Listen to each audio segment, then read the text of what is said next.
There you Hey, are. welcome to the Bob and Tam Show tonight. Uh, we're actually in a Pizza Hut in Claremont, and they're actually having a discipline right next to us over here, so it might get loud, and we may have to go. Silence it. Yeah, uh, wasn't expecting that until after we got here. They told us the good news. Right now, we're in our park that we're at. We have no internet at all. It's going up and down, so I didn't want a chance of starting the video. Got to watch the table shaking. I know. Well, Earthquake. it's because you're moving. And so we've got some guests coming on tonight, and we'll wait till we get a few people on because we got 7 on already. Yep. Um, let's go talk about a ride that they're going to have at Route 66. On Route 66. Yep, on Route 66 at Route 66. And we got she was worried about the power line. So this It's a mess. And look at all this. Oh, it's on your side. gotta have power. There's your things. Got lens on. Hey, Scott. Ohio's in the house. There Here you we go. Today was a breaking 92 degrees today. Holy smokes! Somebody was sweating. That was hot. It was a little warm. Yeah, and yesterday we went over to Orlando. No, we went from Orlando over to Clearwater. Yeah. Yeah, it's Clearwater. And checked out Hertz Barracuda. And also they had the Redneck Biker Bash, Yeah. which was totally different from what I normally would see. It was a little different event, smaller. There was a pretty good crowd there, but they didn't have a lot of participants. We'll have a video we'll put up on that to kind of show you what that was about. Today we went gator hunting, so we'll have a video coming up pretty soon to show you that if we found any gators at all. So that'll be something else we'll have coming up soon. There we go. It must be on because people's coming on. Yep. Pair $27.99 That's Bob and in the Dee. house. In the house. And Miss Candy Cracker's Moore's on. Yep. And Now I'm there we go. Who else we got? Illinois is in the house. Larry. And Ramblin' Rome. How's it going? And Route 66 last year, Arizona area was my favorite area. Actually, in Arizona, from Tupac, which is over at the 40, all the way over to Slegman is the oldest, longest stretch of Route 66. No, it's the oldest. It's old. It is the oldest because it's original. It's the longest strip, and it's got the Continuous. Yes. Continuous strip Yes. of Route 66. Yep, longest strip. I don't know how many miles it is, but they always tell us that when we're out there. But you also get to go on the through that pass. You also get to go through Oatman, home of the Burros that are from the miners. They're all down there. You also get to do the Sidewinder, 8 miles of 200 freaking turns, an 8-mile stretch. So that's pretty exciting. So we're going to talk about that tonight. We've actually got some guests coming on that are actually planning a ride that you guys could participate on and check out Route 66. So kind of neat. They're going to be coming up here in just a few minutes. We got a lot of things to talk about after they go off. We might have another guest come on. Did he ever write back? No, I sent him the link. Okay, so he may come up another day. We had another guest that was supposed to come on, but he had never said yes or no. He kind of gave us a thumbs up like he was going to, but I don't know if he meant thumbs up that because we actually said he could do it tonight or we do it maybe one day next week. We got a lot of things still planning on doing. We just found out also that is it Arcadia? What's Arcadia. Arcadia, they've got a bike show going on April 1st. Now, I don't know if we're going to make that or not because that's the day we move down to Port Charlotte. And we'll be right next to our guest that we're going to have on here soon. So we'll see if there's going to be time to get back there and see it because it's another one of these rallies. It's kind of like I think it's the land. It's only one day. It's 10 in the morning till like 5 or 6 o'clock at night. I don't know why these little towns do that. Well, you're going to go to all that expense. Why not be open 2 days or even open up Friday night and have it for Saturday? I don't know. I just think that's a lot of work for these little towns. For one day. Yeah. But I mean, I guess it brings in some income, so. Don't know. Something's better than nothing. Yes. You can get closer to the mic. Kind of hard to hear you. Okay. Here, let me just on my phone. All right. Is it better? Pull it up. I guess I could see. I usually listen on my phone. Yeah. It sounds okay now. Is that better? Can y'all hear now? Yeah. Well, we don't want to talk too loud because they've got a issue going on over here, and so we're in Claremont, Florida, and we're down the street. Actually, they got a Verizon tower. It's like right here. It's like 81 going up, and it's like 400 coming down. So it's really neat and pretty exciting. So we were here last year Actually, I think the last 2 years we've been here and done lives here. If any of you have been on here before, this is a place that would never answer the phone. Remember, it rang and rang. It's like, oh, answer the phone. Are That's they not gonna that answer that phone? We get well known for things. We got the chicken bone lady. We got the phone You're answer. gonna tell them what you think we've been doing this too long? Oh, so since we've been in Florida, I think we've been doing this way, way too long. Almost every dealership that we've been to, and also every venue that we've been to, they have all new people. So it's like, what's with Florida? You know, People we've come gone to and these go. dealerships and they've got all different new. Even Bert's Barracuda over there and Bert's Black Widow, they got new marketing people, and the people they had before was really cool people. I don't know why they I switched. think they're still there. They've just moved up or on. Well, one guy's not there. They said. Well, Mr. T's not. But the girl, I heard him say, the Brandy girl, or Beth, her name was Beth. She moved up. She's something else now. So then they asked this Christy girl. But Perry's the one that's in charge now of the whole boat dealerships, and we have no idea who this woman is. And We might get to meet her when we go down to Black Widow. So, but I mean that here they got a It's new a little manager better. here. They got Maybe a it's new. your side.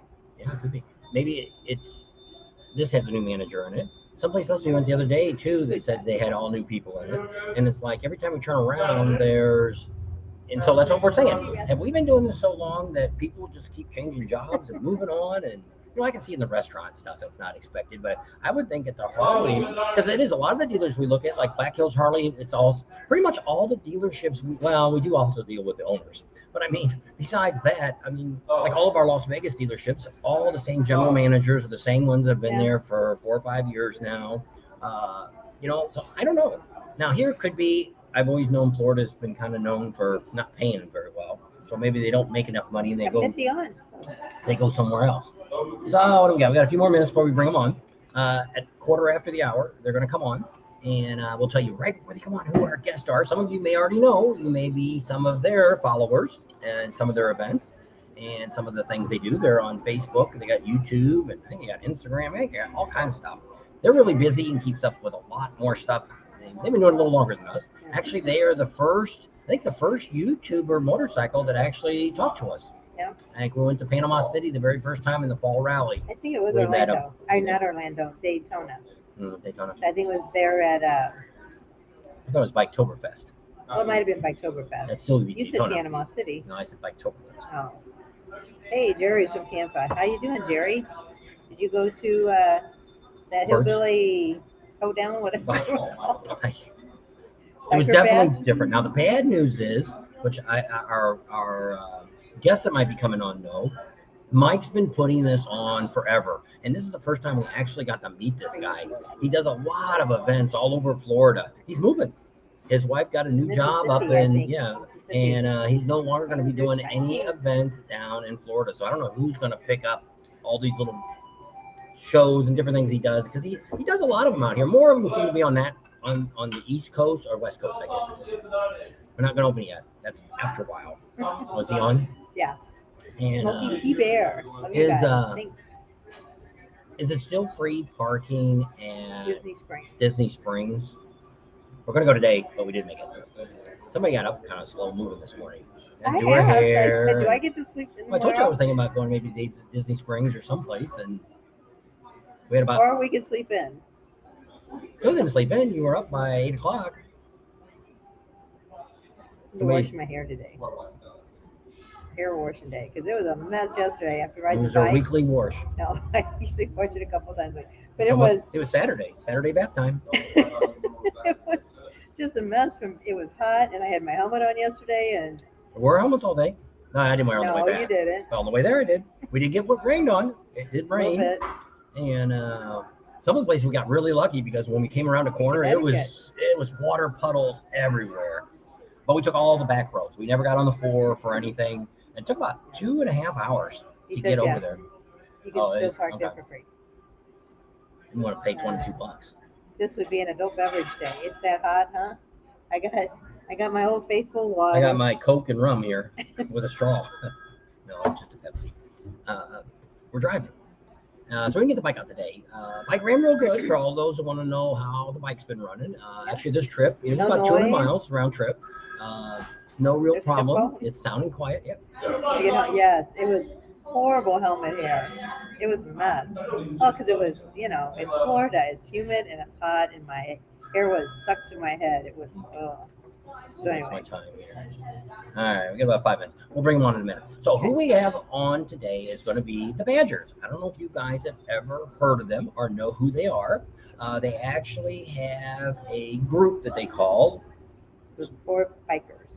yes, they have a big Facebook following group. I think it's over 50,000 people. They got on a there. lot of followers. And they do a lot of things. I've been subscribed to them for a while. I just don't put a lot of things like Mondays. Or actually, if you're in their group, you can put your YouTube videos up or Instagram or things like that. They have a different day. Every day, something different's going on. But they actually, 2 years ago, it was 2 years ago, right? They broke the world record for the longest poker I run. think it was 2 years. 2 years ago, it wasn't last year. Yeah, it was They 2 years rode ago. into Sturgis. That was Yeah. their final destination. Yeah. So they left from Florida and They went all the way broke to the world Sturgis. record. Yep. So they led the parade into the Buffalo Chip and all that. It was pretty neat. It's always neat to break a world record, get that certificate and stuff. You can hang out and stuff. So it's kind of neat.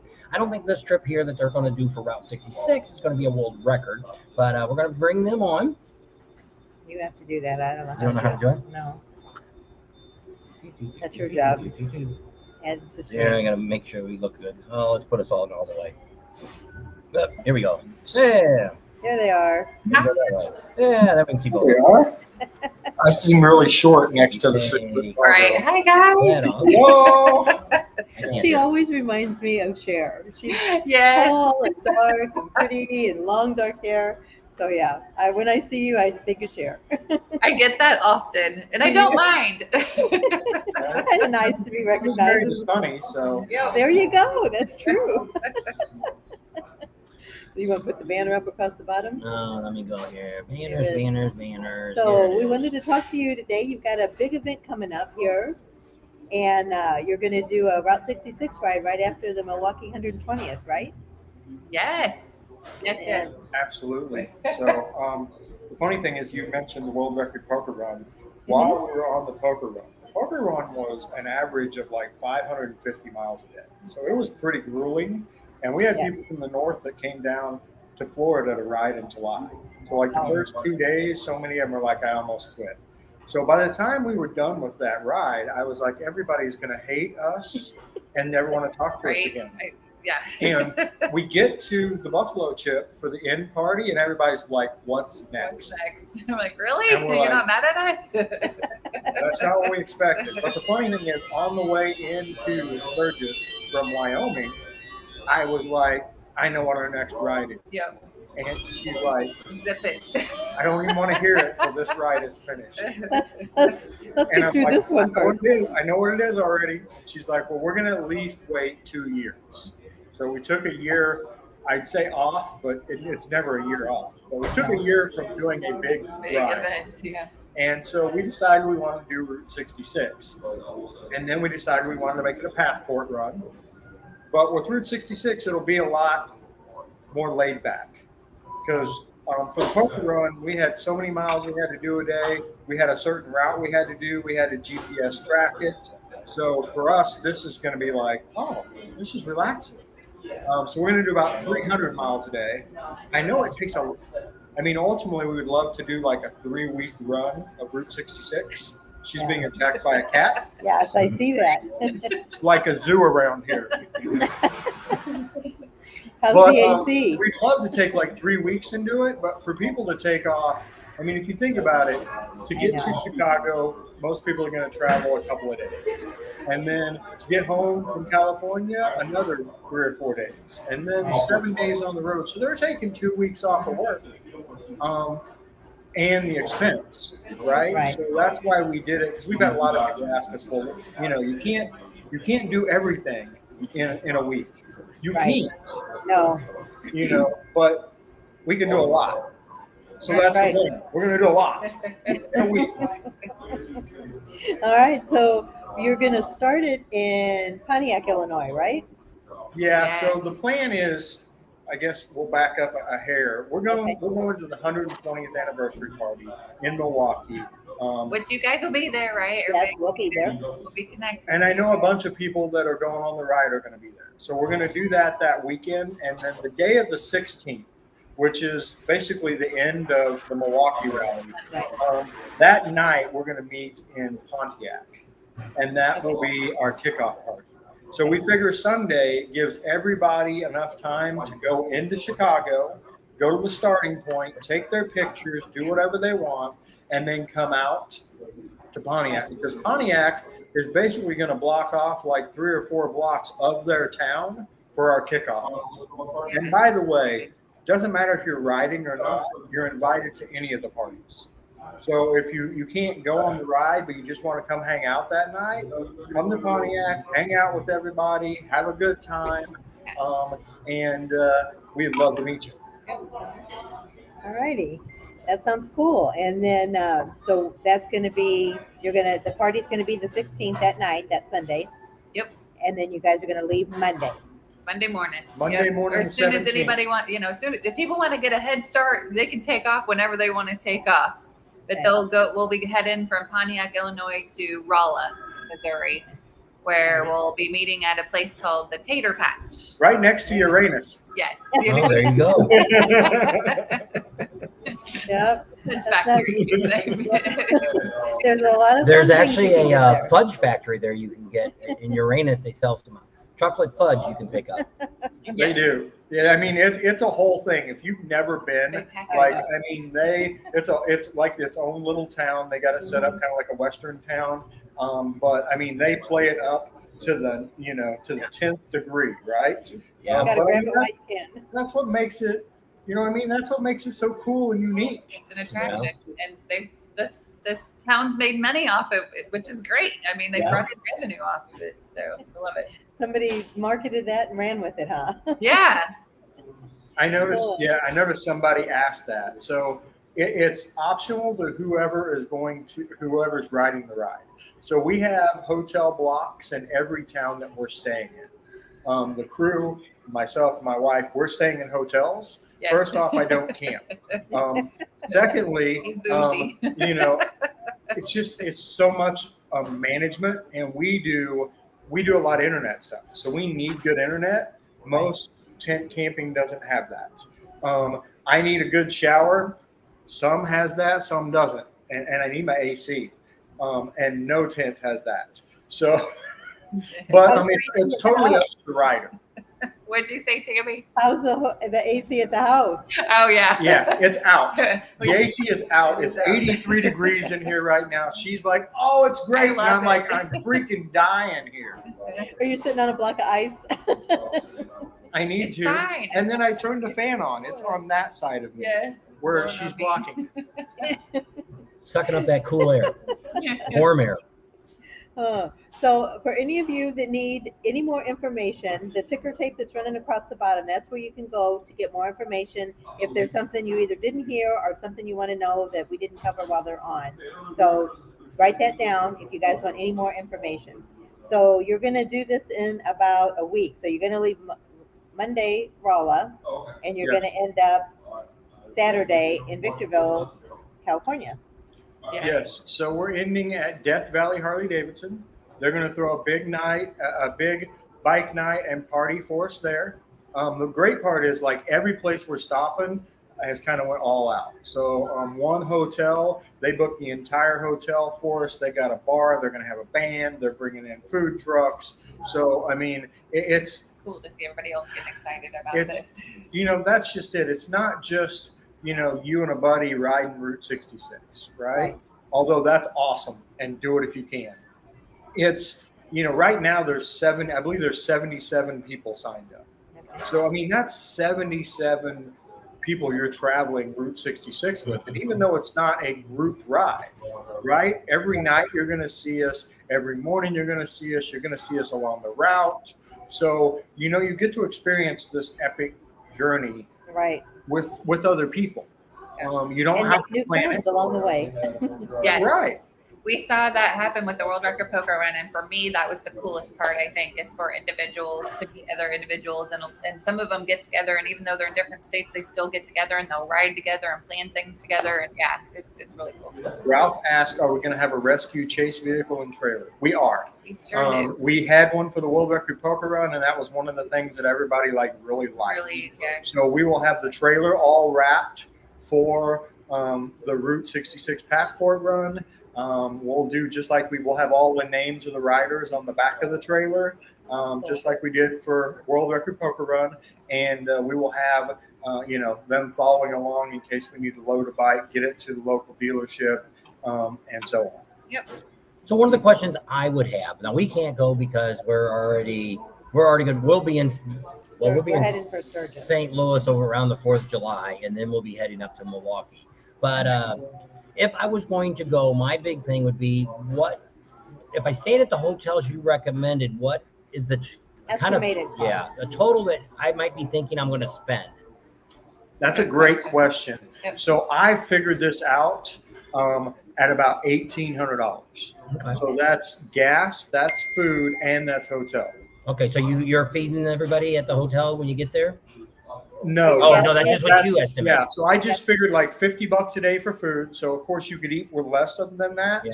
I figured $50 a day for gas. So I figured everything Okay. added, but Okay. but the main goal was, I could tell everybody, look, for about $1,800 you can make the ride. But that doesn't get you there, and that doesn't get you home. Yeah. That just gets you That's from the starting ride. point to ending Yeah. point.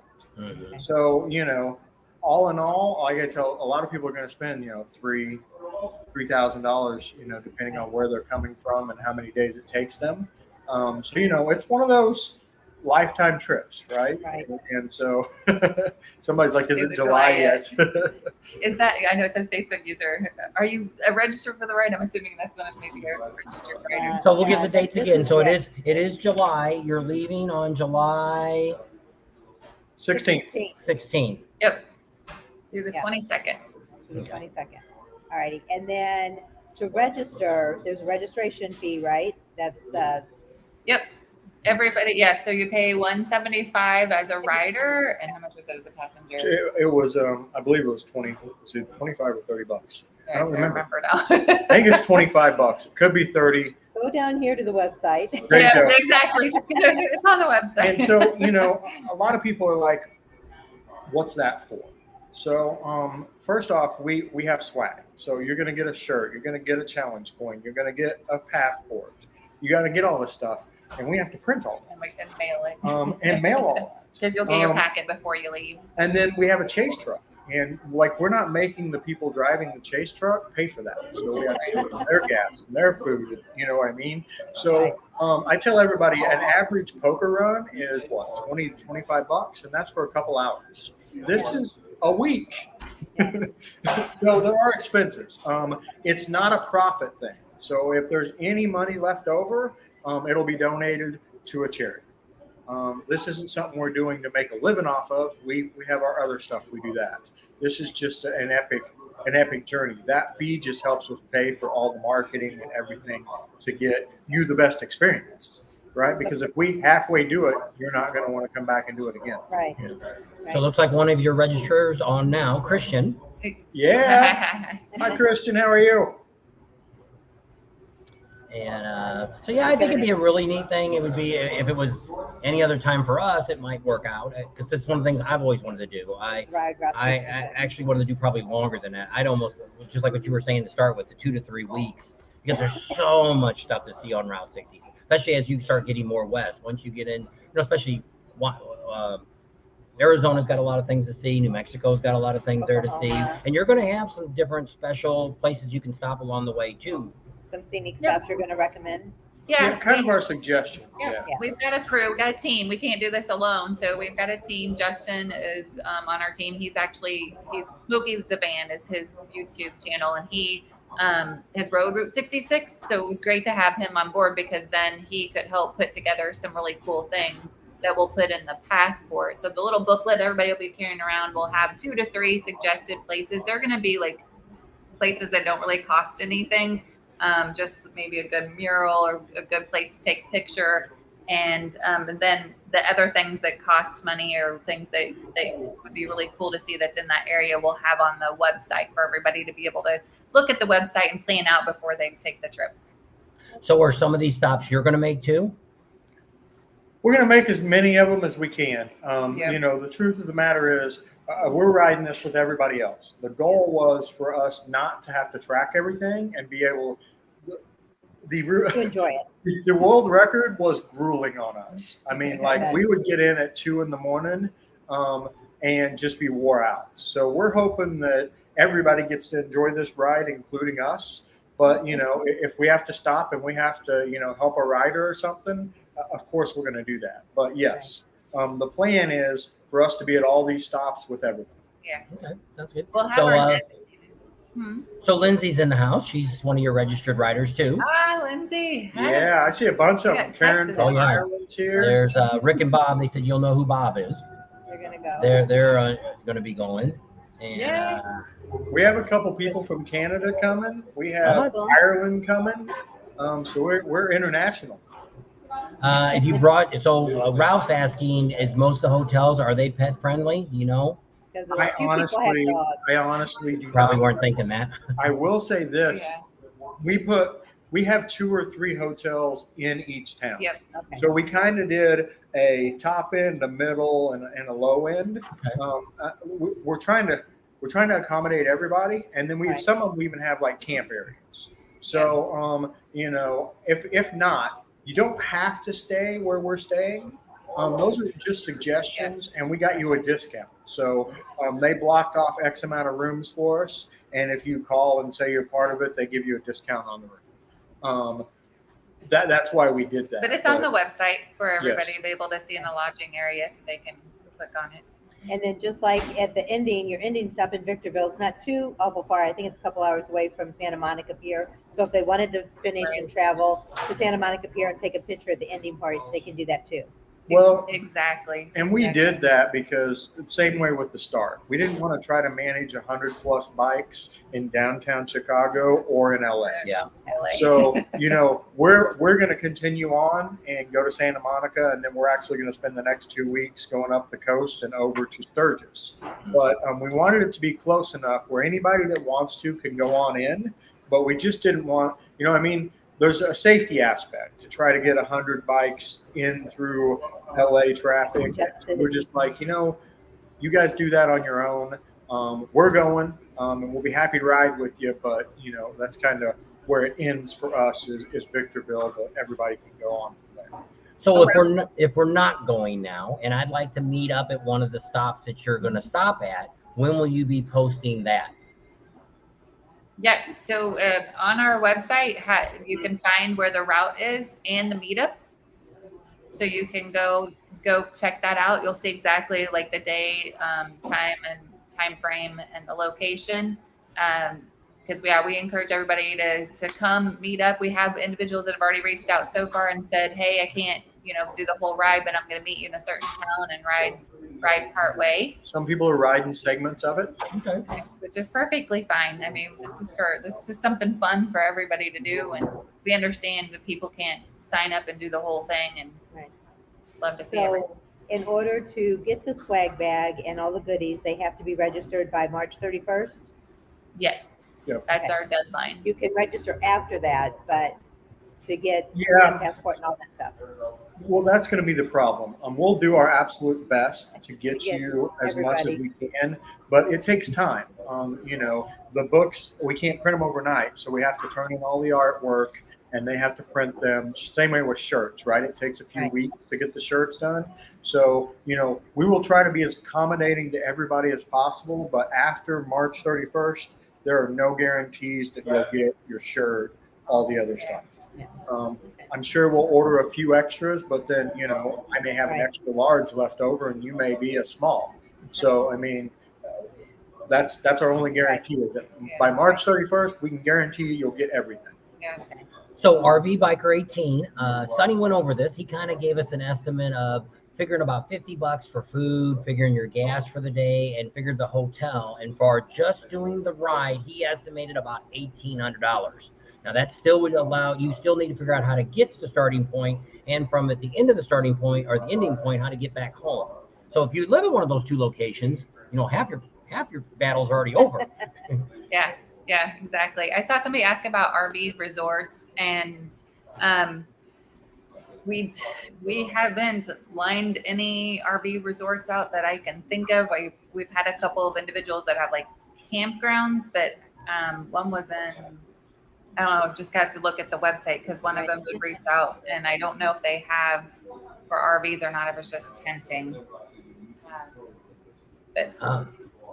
But typically going across Route 66, which we just drove it last time we came back from the East Coast, we took 40 back, and just about most of those little towns do have campgrounds. So it's probably not going to be too hard to find a campground along the 40 there. That if you do have a trailer, or like in Ralph's case, he's got a little trailer he pulls behind his motorcycle, one of those pop-up ones. So he's got one of those setups to where you can probably find that, or you might even be able to just call the hotel up, and maybe for a little bit of money you could stay in the parking lot. So and I will tell you that especially like the number ones, which is where the crew's staying, does for sure have enough parking lot space to bring in, because we'll have the truck and the trailer, and we've got a couple of people that are coming to motorhomes, and so yeah, we do know that they've got a large enough parking lot to hold those rigs. So I'm assuming what Ralph is asking is there going to be any press coverage during this? Is there anybody, Cycle Source, anybody like that picking this up while you're on the road? I'm sure that, so a lot of this was done through the tourism people in each town. Okay. So we reached out to the organization that handles the tourism, and they kind of helped us organize this. So I'm sure that there's going to be some city stuff going on. And then, of course, there's going to be quite a few, social media people along the route. Some influencers that are going to have. And so they'll be doing their own stuff. Of course, I've got my daily vlog and our videos. Yeah. But I mean, as far as is NBC going to be there? Probably. They're going to meet you at every stop. Right. No, but Sunny does have, if you wanted to follow along, he does do a daily vlog on our YouTube channel, which is kind of cool to see what we're doing from the minute he wakes up to the end. To edit the video together. So somebody's asking, RV Biker again is asking is it the same price for the passenger? If it's $175 for the rider? No, the passenger is. No, I'm like, I gotta look. She's got to look it up. I believe it's $25. If it's not, it's $30. I think it was too, but I didn't want to say it either. I think it is $30 because of the passport. So those passports are kind of expensive because it's a little booklet. So we have to design it and create it. So it's a kind of an expensive thing. Yeah. So the passenger gets everything that the rider gets. Oh, okay. So they get a T-shirt, they get a coin, they get everything. So we was trying to offset that cost because we're going to lose a little for a passenger, but we figure if we have a rider that kind of equals out. Yeah, and 175 is what we did last time, but we did the 30 for the registered rider. So yeah, $30 for the passenger. Sorry. Oh, that's not bad. It's a little swag bag and everything too. Yeah. I had another question, but now I don't remember what my question was a while ago. Neil's on. You can stop. The beauty of this is you can stop anywhere you want, and you can do anything you want. There you go. Just if you've seen Wild Hogs, watch out for the state patrolman. That's Karen. Okay, Karen. It sounds like it's going to be a great adventure. Hopefully it'll be good weather. It shouldn't be, hopefully not too hot during that time, but you never know what the weather's going to be when you're traveling across. I know it's hard. It's like everybody always complains about Sturgis. Rainy. Why do they have Sturgis in the first week of August? And it's like, it snowed the week after before, and it's and it's been colder. But I tell people that go to Sturgis, it could be 30. We've been there, it's 35 degrees, and then last year was 105 almost every day. Last year was horrible. Yeah, so it's hot last year. So kind of your ride's going to be the same thing. Just you can predict anything could happen. Well, you just got to pick some dates and go with it and be prepared. What are you gonna remember more? Are you gonna remember it was cold this day, hot this day, or are you gonna remember it was 72 degrees every day? There was just a slight breeze. I mean, that's just like part of. I rode Route 66 and this happened. I mean, that's part of the adventure. Yeah, that we had, when we did that week for the World Record Poker Run, we went from everybody. We started in Florida, and we live in Florida. You guys know Florida. It's warm here. We're used to it, though. And we didn't think about all the Northerners coming down. And so that first day out of Florida to Georgia, they were all dying. They talk about that being the hardest day when we were in Colorado, a few days later, going through there with some people getting hailed on. freezing cold weather. So, But yeah. I guess Ralph asked, which is kind of what I think you already kind of covered this. He was talking about riding through thunderstorms and hail. Well, everybody is kind of on their own. They're on their own to do Right, whatever so they you can want to do do. whatever you want. So And if the you truth feel of the that matter is, you need to stop, That's your safety. Yep. If there's only so much room underneath the viaduct. So well, and it's a passport run, right? So nothing, Yeah. Nothing bad happens if you don't make it to that stop Right. whenever we're doing the stamps. I mean, Yeah. you do whatever you, boo. Yeah, there you go. Whatever you're comfortable with. Yeah. We're not all riding together as one. Ride with whoever you want to ride with. Take your time. Do whatever you want to do. If you make it to passport stop, great. If not, we'll see you at the next one. Yeah. So you guys will be in Sturgis this year, right? Yes. We're scheduled for the entire week. Yep. We're You gonna planning get the chip? on being there, doing the kickoff party at the Buffalo Chip like we did last year. Yep, that Cool. Friday night. Yep. pretty neat. Yep, that's fun. Karen's on there still, so. All right, is there anything else you want to say about your ride, or if Come anybody join didn't us. get any Yeah. Get information, registered. Join the right ride. along the bottom. I just say, Route 66 is not on everybody's bucket list, and not everybody, can maybe afford to or take the time off. So but you never know who out there is interested in this and can do this. So we really love your help just pushing the word out to everybody that you guys know, because it'd be cool to find that person that was like, I had no idea, and this is what I'm wanting to do. Right. You know what I'm saying? They register and they're like, oh yeah, my friend, Bob told me about this, and I would not have known about it. So be sure to spread the word if you can, please. That'd be fantastic. If we'd like to get, our goal is 150. We'd like to have up to 150 people So join you're us. already halfway there, so there you go. Yeah. So is that your top? Is that what you've got rooms reserved and stuff? Is that Yeah, 150. We cut it off. We won't take any more Okay. with us. All righty. well, Ralph asked a question, which I can answer this. If the law enforcement stops, do we all stop? No, we don't. The rest of us keep on moving. We never stop. It's not a group ride. We'll see you at the hotel, buddy. Well, it's always, if you pull over with your friend that's being pulled over, what's going to end up happening is they're now going to look at your bike and they're going to get you to pull all your stuff out. And that's why it's better to go ahead and pull forward. In this case, you can meet at the hotel, or you can meet at a gas station down the road, or whatever. The only time you ever pull over for your buddy is if your bike breaks down. Somebody's bike breaks down, then somebody should pull over and make sure his phone works, because out there on Route 66, there's areas that the phone ain't going to No work. service. And you'll need that extra person to do that extra run. So Karen's on there and says to sign up. One of the other things that I want to say too is you can actually go on the Facebook and find Support Bikers, and it's a private group. You just message them and they'll put you in, and you can join the club, and they've got all kinds of great stuff and information that's on their Facebook page. And so it's really neat. Like I say, I was just looking through it the other day, and I forgot that Mondays you can put a video up on Mondays and stuff if you're a YouTuber or Instagrammer or whatever you want to put up. Yeah. So that's kind of neat. Let me just check and see. I guess real quick, I'll plug that. So Support Bikers was created for all bikers.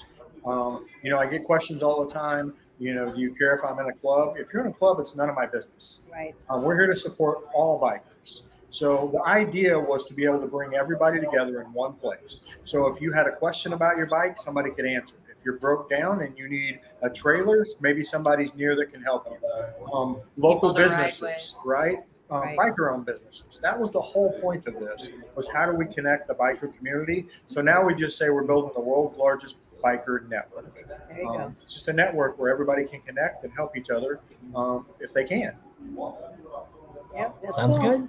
Yep. Alrighty, we want to thank Sonny and Angie for coming on tonight. Well, thank you guys for having us. Yeah, we like to have fellow YouTubers always come on, and especially when you got a good topic to talk about. Because I know there's probably a lot of people. Probably even if Route 66 isn't on your bucket list, you probably should put it on it, because most people, it's the only way you can really go back and see what it was like back in the 50s and the 60s. And even before that, there's a lot of the stretches there that you get back off the highway, get on the old Route 66, and you see the teepee town where they got the teepees you can rent and stay in. And there's all this cool stuff, and it's like you just get off the highway, and some of the little diners and stuff, they have lunch and stuff at it. They're so cool that's one of the reasons I want to do it again. weekend, and if we didn't have, we're not so busy, we'd be jumping We'd on be this. on it. At least I would be going. I don't know if she could handle that long distance. I But might have to hitch a ride in I one think- of the motorhomes.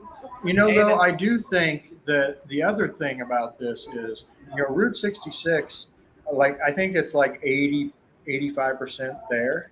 It's not going to be around forever, Yeah. Right. right? There's no knows? historical society preserving I Route know. 66. So do it now, because will it be around in 10 years? Well, yeah. Who knows? May not. well, you see, You a lot of this. No. A lot of this, you see that it's a lot of the places, especially after this pandemic, a lot of the businesses didn't open back up.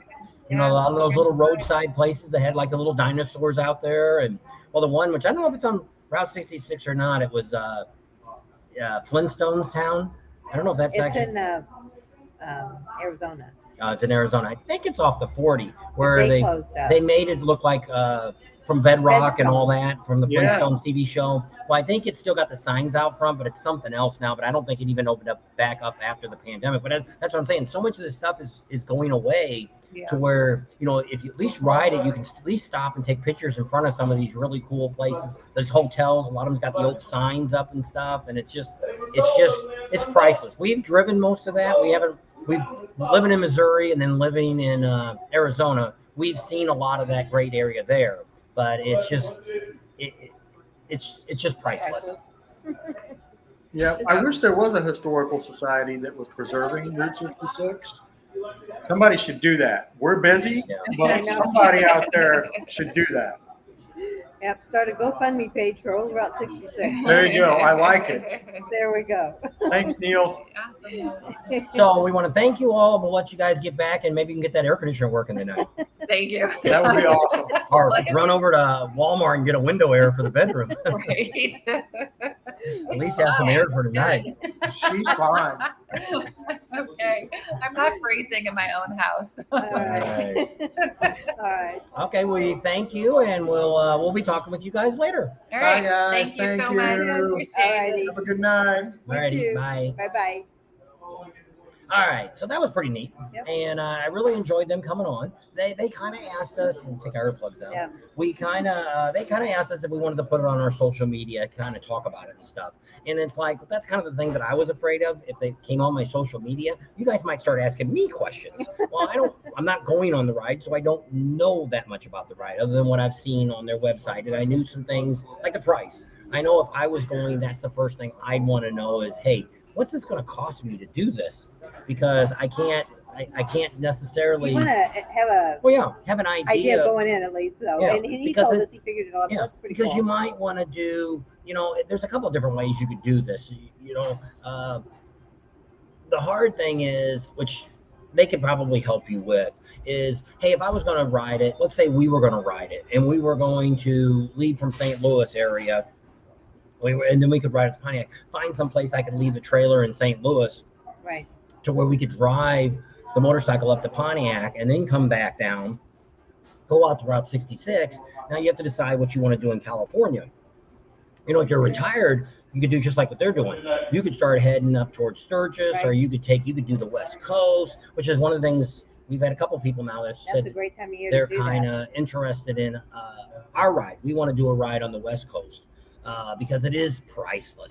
But the bad news with the West Coast right now, there's still a lot of the one that's all tore up from, and now they're getting all that freaking rain out there, so it's probably 100 times worse. We don't have California They weather. get mudslides from Yeah, them. and the one just goes down in the ocean, and it takes them a couple months to get it back up again. So if you go down here, Rider X, if you missed anything, you can go on supportbikers.com/Route 66, and it'll have all the information there. They've kind of figured up about $1,800 to do the total ride. It's $175 to sign up, and they're starting July 16th, and it goes through the 22nd, I think. So they got it's a whole 7 days. already got about 77 people hooked up, so they're over halfway Yeah. to what their limit's going to be. They've already got rooms blocked out that they're holding. That's to do the ride. Yeah, so what the $1,800 includes is he figured out just roughly $50 for food a day. He figured $50 for gas a day, and then plus the hotels. So that's where he came up with the $1,800 to do the ride, which that's really not too bad. They got some, $175 is their cost for you to That's a get lot. people there. so it's they're gonna have- processing. yeah. So they're giving you T-shirts. they're giving you a booklet, so that they've got to get this booklet printed up. So there's a cost with that. So basically what they said is this $175 is the expenses to get this all going. And for the chase vehicle, their food and lodging, because they're going to have a chase vehicle in case somebody breaks down. So that cost also covers that. And so they said if there's money left over, they will donate it to one of the charities that they have, one of the biker charities and stuff that they deal with. So they're not trying to make any money off of this. They're just trying to cover the expenses to put it on. And now they're still paying for all their rooms and all that kind of stuff like that. So this is just for the expenses to give you what you want. And then if you got a passenger, they're only charging $30, and they still get all that neat stuff. You get a T-shirt, they got a coin that you're going to get, like a challenge coin. So you can get something like that. There's plus the booklet, and it's going to show you all these great places you can stop and do, and it's going to show you the hotels and a whole lot of neat stuff that's in it. And it'll show you all the stops. And it looks like every single night they're stopping like near a Harley dealer or something like that, and they're going to have a lot of events going on.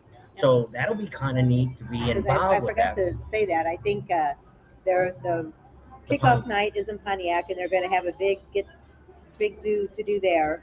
Then I think they're going to Rolla, they're going to Oklahoma City, and then in Texas, that's a midway point on Wednesday. They're going to have a big kind of get together there. I think they're going to have a band and all kinds of stuff going on there. Mostly it's these Harley dealers that are putting all this expense up, that they're doing that. That's not something that you're paying within this group. But and they're doing New Mexico, Arizona, and then California, the ending point. They're going to have a big to do that night too. So it sounds like a great time, Yeah. and it sounds like a really cool it's a event. lot better than when I first kind of heard about it. I was like, this doesn't sound like it. Sounds very disorganized. But them coming on and talking about this tonight, it really cleared things up for me to where I'd say, hey, if we didn't have what we had planned, we would maybe do that. But we're kind of going the other way. We'll probably we won't. We're going to Sturgis afterwards. So No, because we'll be we're they'll going leave on the to- 16th. So we may be able to see the initial and kickoff. Pontiac. We might be able to see it in Pontiac because we're heading to St. Louis before we go up to Milwaukee. It's after So Milwaukee. They're going to be in Milwaukee too, the 120th. Then they're late. We're leaving the 16th in Oh, Milwaukee. all right. They're leaving the 16th. we're going to Sturgis. And I mean, so we'll see. So Pontiac's more northern. Yeah, Pontiac's down south,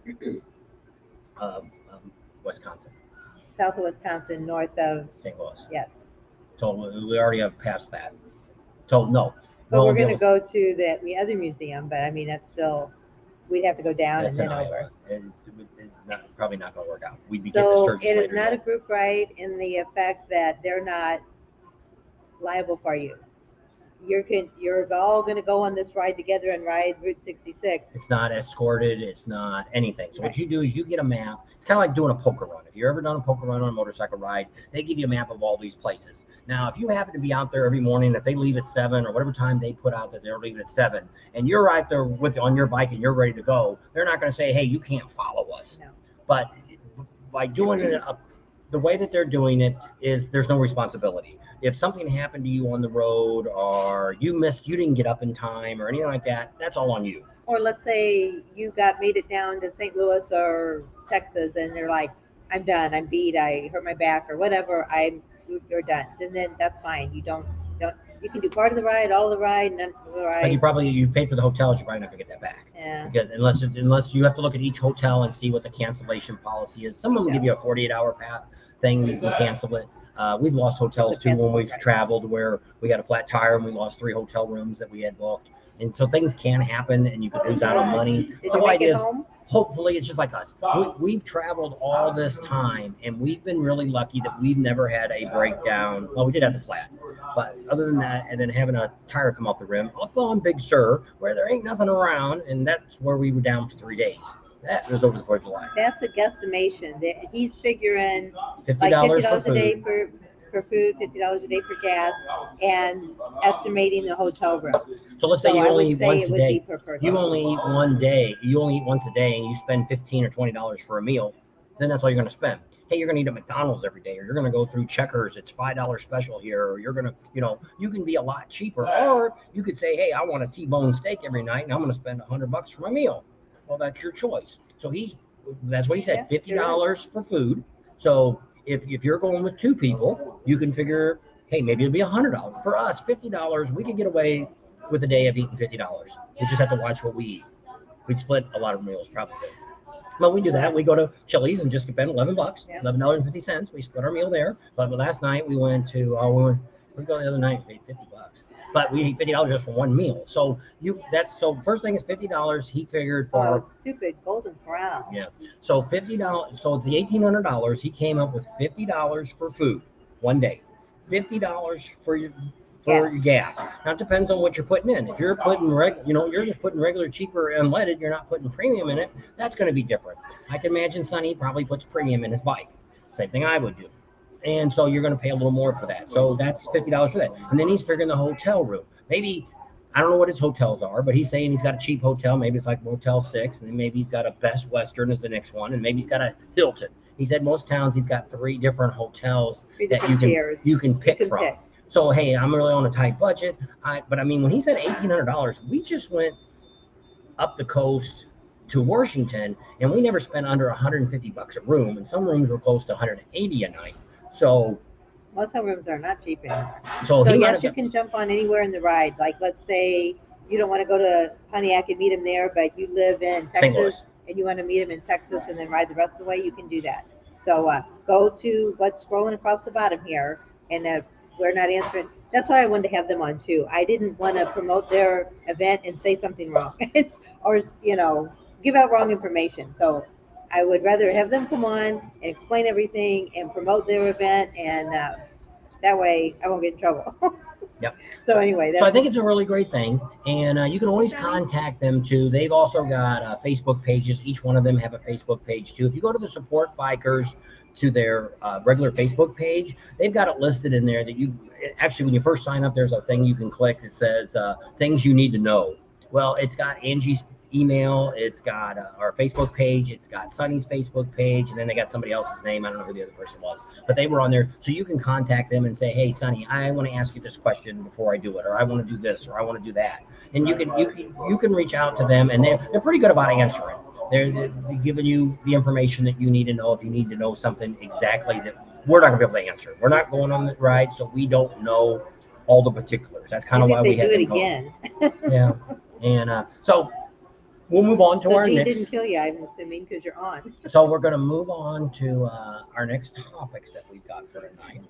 And I guess the other person we never heard back from, so I guess they're not coming on. What time is it? It's 6 o'clock our time. So it'd be. I said 5:30 Central Time. That'd be 6:30. It's an hour back. It's an hour behind us, so it's almost 5 o'clock there then. Okay, yeah. So we'll see if he pops on. Did you send the link? Yeah. Oh, all right. I said, here's the link if you want to join us tonight. So, Okay. Alrighty. T-bone steak. Yeah, that's a little out of our price range. Yeah. So when we normally travel, we try to. Same thing with stopping for the bathrooms and all this kind of stuff. And, stopping for gas. He's probably not going to have gas stops on there and stuff like that. It depends on your bike. You're riding a Sportster. And your bladder.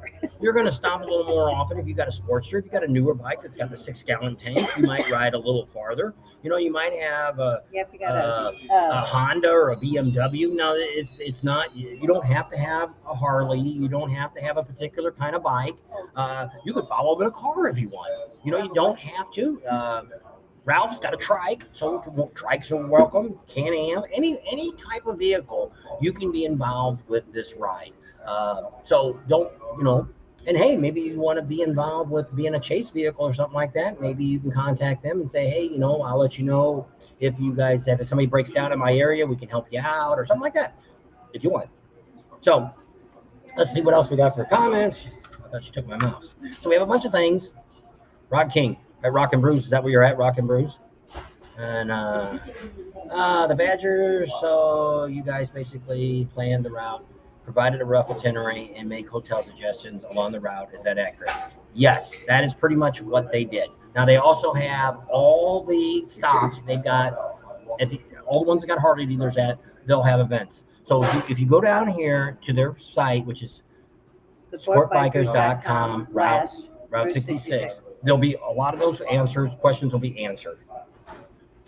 But it's kind of like, it's like us. If we decided we were going to do a Route 66 ride with our subscribers or people who want to go with us, I'd have a very small group. I wouldn't allow more than 10 bikes to go with us because I'd want to keep everybody somewhat together. But I'm also like that. We leave at 7 o'clock in the morning or 8 o'clock, whatever time we're pulling out of the motel where we're staying at. And if you're not there at that time, you know the next place we're stopping at. You know, a lot of times for lunch and stuff like that, I don't make a specific stop for that. We don't stop for bathrooms. We just, when somebody's got to go, we stop. So that's the difference of having a ride that is going to be, you know, you're having a select group, or like a bunch of buddies are going, or 2-lane change. Some of those guys out in California that do those rides with their buddies, 4 or 5 people, it's easy to keep them all together. But if they have 175, what he said, 150 people, let's say half of them are 75. Let's say there's just, everybody's got doubled up and 75 bikes. There is no way you're going to keep 70. No way you can keep 75 bikes together not being escorted. Right. It's not going to happen. So in a case like this, you're traveling over 2,000 miles. I think it's 2,200 miles. Is that what I looked at? I don't remember. We looked it up. And maybe it's 2,000 miles. And so that there's no way you're going to keep everybody together, because some people might need to stop more often for bathroom. Some people might need to get up like her. We have to stop more. If we rode that ride, we would be way behind. We probably wouldn't be showing up at the motel till midnight every night, because we'd have to stop and she'd have to get off and she has to walk a little bit from sitting too long. She kind of got antsy yesterday after only 86 miles. And we did stop both ways. I stopped once. Yeah. So she could get off. So everybody's a little different on how they ride and things like that. Also, the speed limit. You know, that's Some why. people don't drive the speed Well, same limit. thing I do. What's nice about doing a ride like this, I can drive as fast as I want. If I want to ride 85, 90 miles an hour down Route 66, that's my business. Well, if you're in a group, it's a little tougher to ride how you want. Plus, if you're riding in a group, people are always hitting their brakes and all that stuff, and it's chaos. There you go. About 2,400 miles round trip, he said. Okay, so there you know what you're going to do for miles on there. So you can figure out your bike, if you know what mileage your bike gets on it and things like that. If you're going to go on a ride, make sure your bike gets all checked out before you go. You get your oils changed, your tires are in good shape, you got a fresh battery in your bike. If your battery's 2.5 years old, getting close to 3 years, and it's not a lithium battery, you should start thinking about putting a battery in before you go on a long ride like that. Because those are the things that you usually have trouble with. Flat tires and a battery go bad. Now, if you run over something with a tire, there ain't much you can do with that. But if like us, we had a split in our tire. I had no idea that I had a split in our tire and last year. So just things you should check. Most things you can get away with on the bike. If something, you know, your headlight goes out, it's not the end of the world, or turn signal quits working, you can always get a bulb or something that night to fix it. And they're going to be stopping at a lot of different Harley Davidson dealers. So if you are riding a Harley, it'd be easy to pick up parts. Or a lot of times when you're traveling through like that, and they know you're traveling through, and if something does happen to your bike, as long as it ain't something major, most of the time they'll try to get you in pretty quickly so you can get back on the road too. I see that at almost all the Harleys that we travel through are pretty good about that, unless you're pulling in at 5 o'clock and they quit at 5. All right, so if you got any more questions, Are you you caught can up? reach out to the Badgers, or you can go to the website here. First time visitors, so we went Animal Kingdom. Yep. So we went to Animal Kingdom this week. Well, we're still in this week. I guess Sunday is the end of the week. Yeah. Yeah. Sunday's the end of the week. Or it could be the Friday. beginning of the We week. went Friday. Yeah. So we went, and Rod King, he actually works there, Yeah. and he had us come in. We got to go with him and his wife, or his girlfriend. They're not married. Marisa. And we got to go with them, and they took us in there because they kind of said, you know, do you guys want to go to Disneyland or anything? And I was like, you know, I'm not a big Disney guy, but I've never been to Animal Kingdom, and if there was something I'd want to see, is I'd like to see the Animal Park. It'd be kind of neat to do. And so coming in around 2 o'clock on Friday, I probably shouldn't give out the secrets, but typically most people go to the parks first thing in the morning. They're there when the gate opens up, they run through, you know, and by the time the afternoon comes, they're like, oh, we're out, let's go back to the hotel. So a lot of people leave, which it was. As we were coming through the gate, there was tons of people coming out. Park was still fairly, not super crowded. We did ride a ride. What ride did we ride? The Banshee The ride. Banshee. It's called Pandora, Okay. but you ride on a Banshee. Yeah, that's all I remember. I filmed going into it. I didn't film the ride because they said, because you're actually watching a screen and you're hanging over the end. And he said, drop your camera down there. You got to wait till the park closes at night before you can get your camera back. So I'm like, He wasn't gonna take the because they were gonna let me chance. bring my camera on, but I only had the stick. I was gonna stick it in my shirt and hold it, and I decided I don't know how far it was down.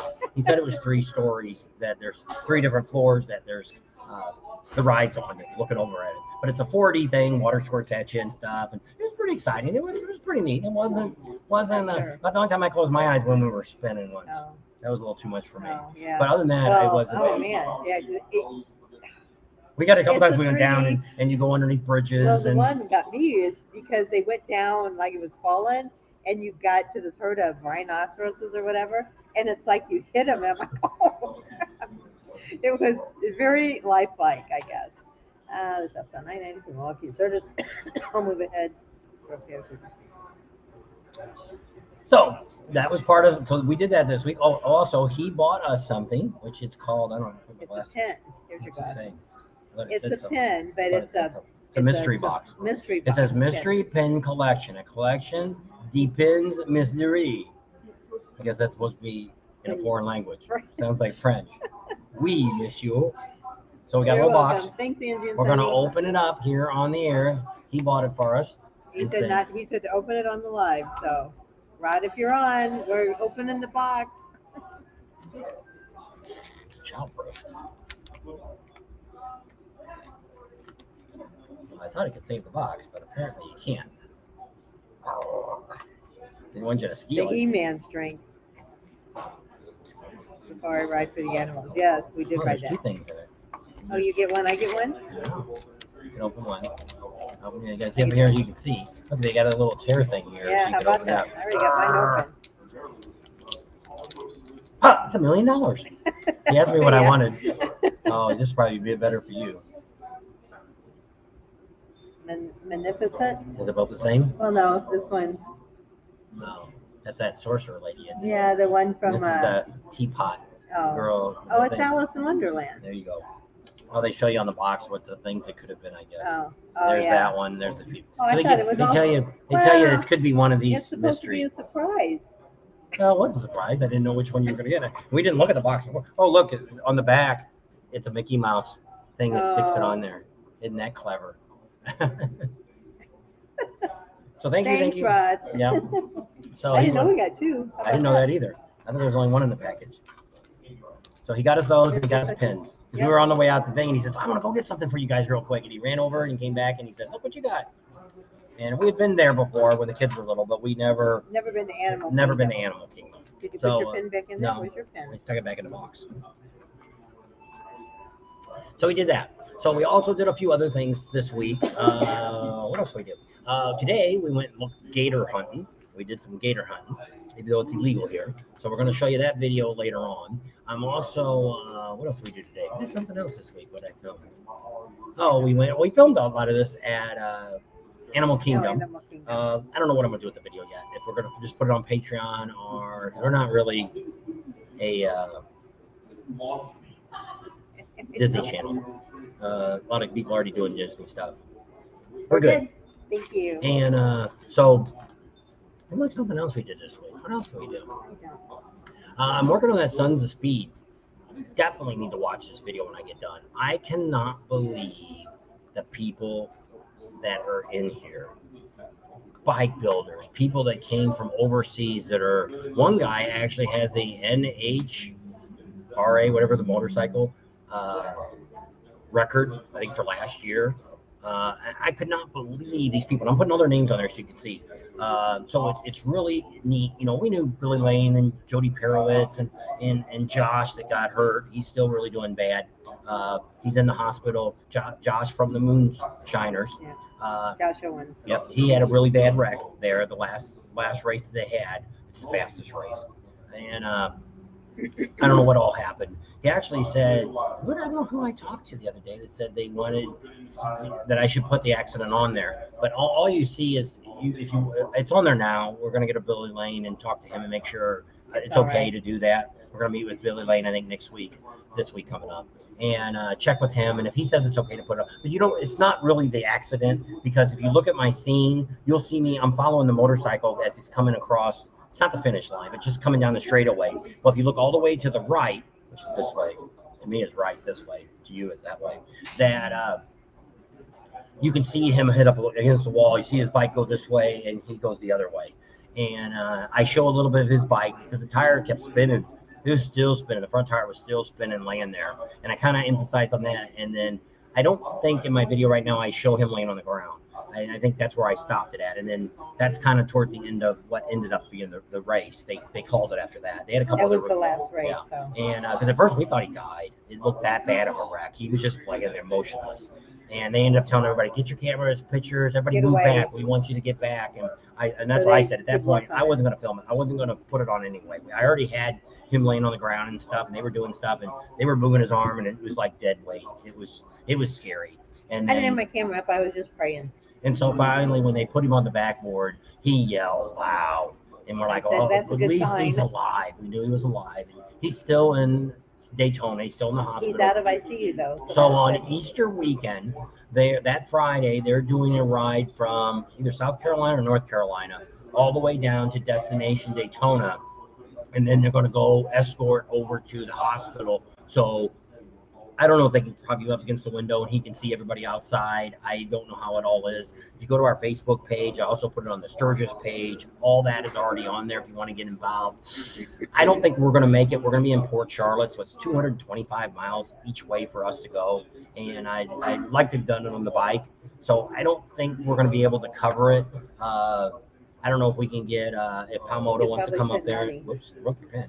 Well, sorry. And get somebody to film a little bit of the bikes coming in and stuff like that. But there'll probably be some famous racers and stuff. Not that it's a celebration or something, but it's just a support him. It's just support him. That Josh. we're all there And for him. and hopefully that'll all, hopefully he'll get better.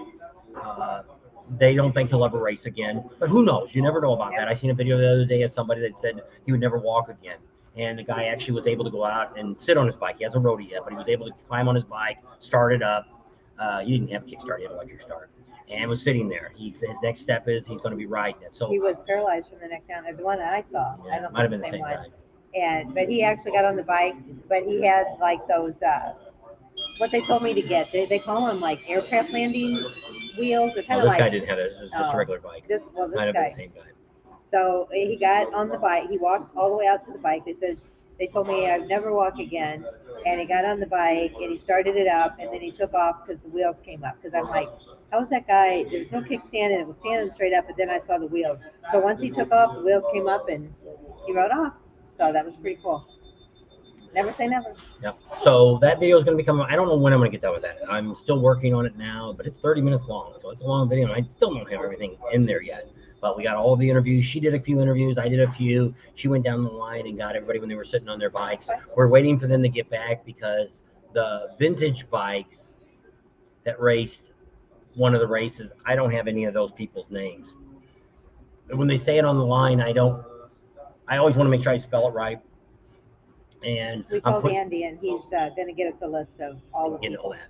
So that's going to be going on. Next week, we're probably going to go over to Daytona. We're probably going to, we got a couple stops to make. We probably might meet up with Billy Lane. I don't know if he's going to be in Daytona, if we have to go all the way down to Melbourne. I don't know yet. We'll see how that all works out. And so that's kind of on the schedule for next week. We might go to Disneyland again on Thursday. Don't know yet. We're supposed to meet a subscriber on Tuesday for breakfast. If you got my message again. And Our internet in Orlando is just horrible. I just can't believe it. And I had texted him. I said, well, we could go Friday or Saturday for breakfast or lunch, whatever you want to do. And he never wrote back. And I thought, well, he's busy. This is his home. He's got kids and a family and a business.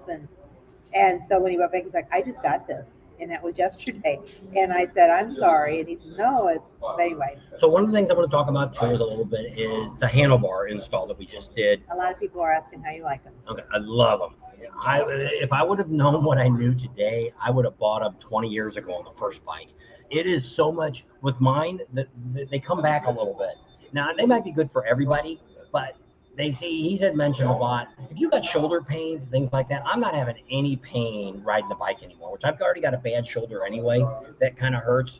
But riding the bike, like we went on that ride yesterday, didn't bother me at all. But your arms are bent just a little bit. But turning, actually, somebody asked me that yesterday. He said, how is it for slow turning? Actually, it's easier. I don't know. I guess because it's closer to me, to where when I turn, it's not up here like this. But I'm still out. But when I turn, it's not, even on a tight turn, it's just so much easier. But what I wanted to talk about was somebody asked me how long did it really take to do that. So the actual length of the video from start to finish was just under 1 hour. So we cut it down because what I do is every time he walks away to get a tool, we cut it. Because there's no use you watching dead film. Because the idea of making videos is to keep it flowing. So there was a couple times we did have some camera issues. Her camera got, like I say, it was hot. That was on Wednesday before the rally started. It was a hot day. Her camera got hot. My big camera, it shut off once. I had to restart it. So overall, we covered it all. But It probably, if we weren't there filming, it probably would have taken him a less good than hour. an hour. Yeah, an Less than hour. an hour. But Because he said that in the video. Normally it takes me about 1 hour to do this, but he's explaining it. So being that he explained everything too, he would have got this done under an hour without any problem whatsoever. I did have some trouble with, which I didn't put that on yet, my cup holder. It was put on by a salesman at last year's rally, and we're going to talk about that, and he's going to show you that. And in another video, we're going to show that. Because if you're going to put it, anybody puts on a cup holder, you need to know that, especially the Cyril one, it comes with metric and standard bolts in the same bag. So you need to know you the just can't difference. grab 2 bolts out and use those 2. And it's very easy, which I'll tell you a little quick thing now. If it's standard threads, it's going to be coarser threads. The metric are a lot finer looking threads. So that's one way. Plus they're shorter and longer. So that kind of tells you. But you can screw the fine threads into it. It's kind of loose, but when you go to tighten it, it'll pull the threads out. So he had to retap it. He got some new bolts, put those in there. So I didn't film all that because I was like, I don't want to take away from the handlebar install. We didn't film a lot. Somebody else was asking about. We don't throw anybody under the bus. So we had some work done to our bike by other vendors. And when other vendors do stuff, they're looking, it's just like you. If you take your fairing off and you put a new stereo and you put a new amp in, you're going to zip tie things how you think they should be.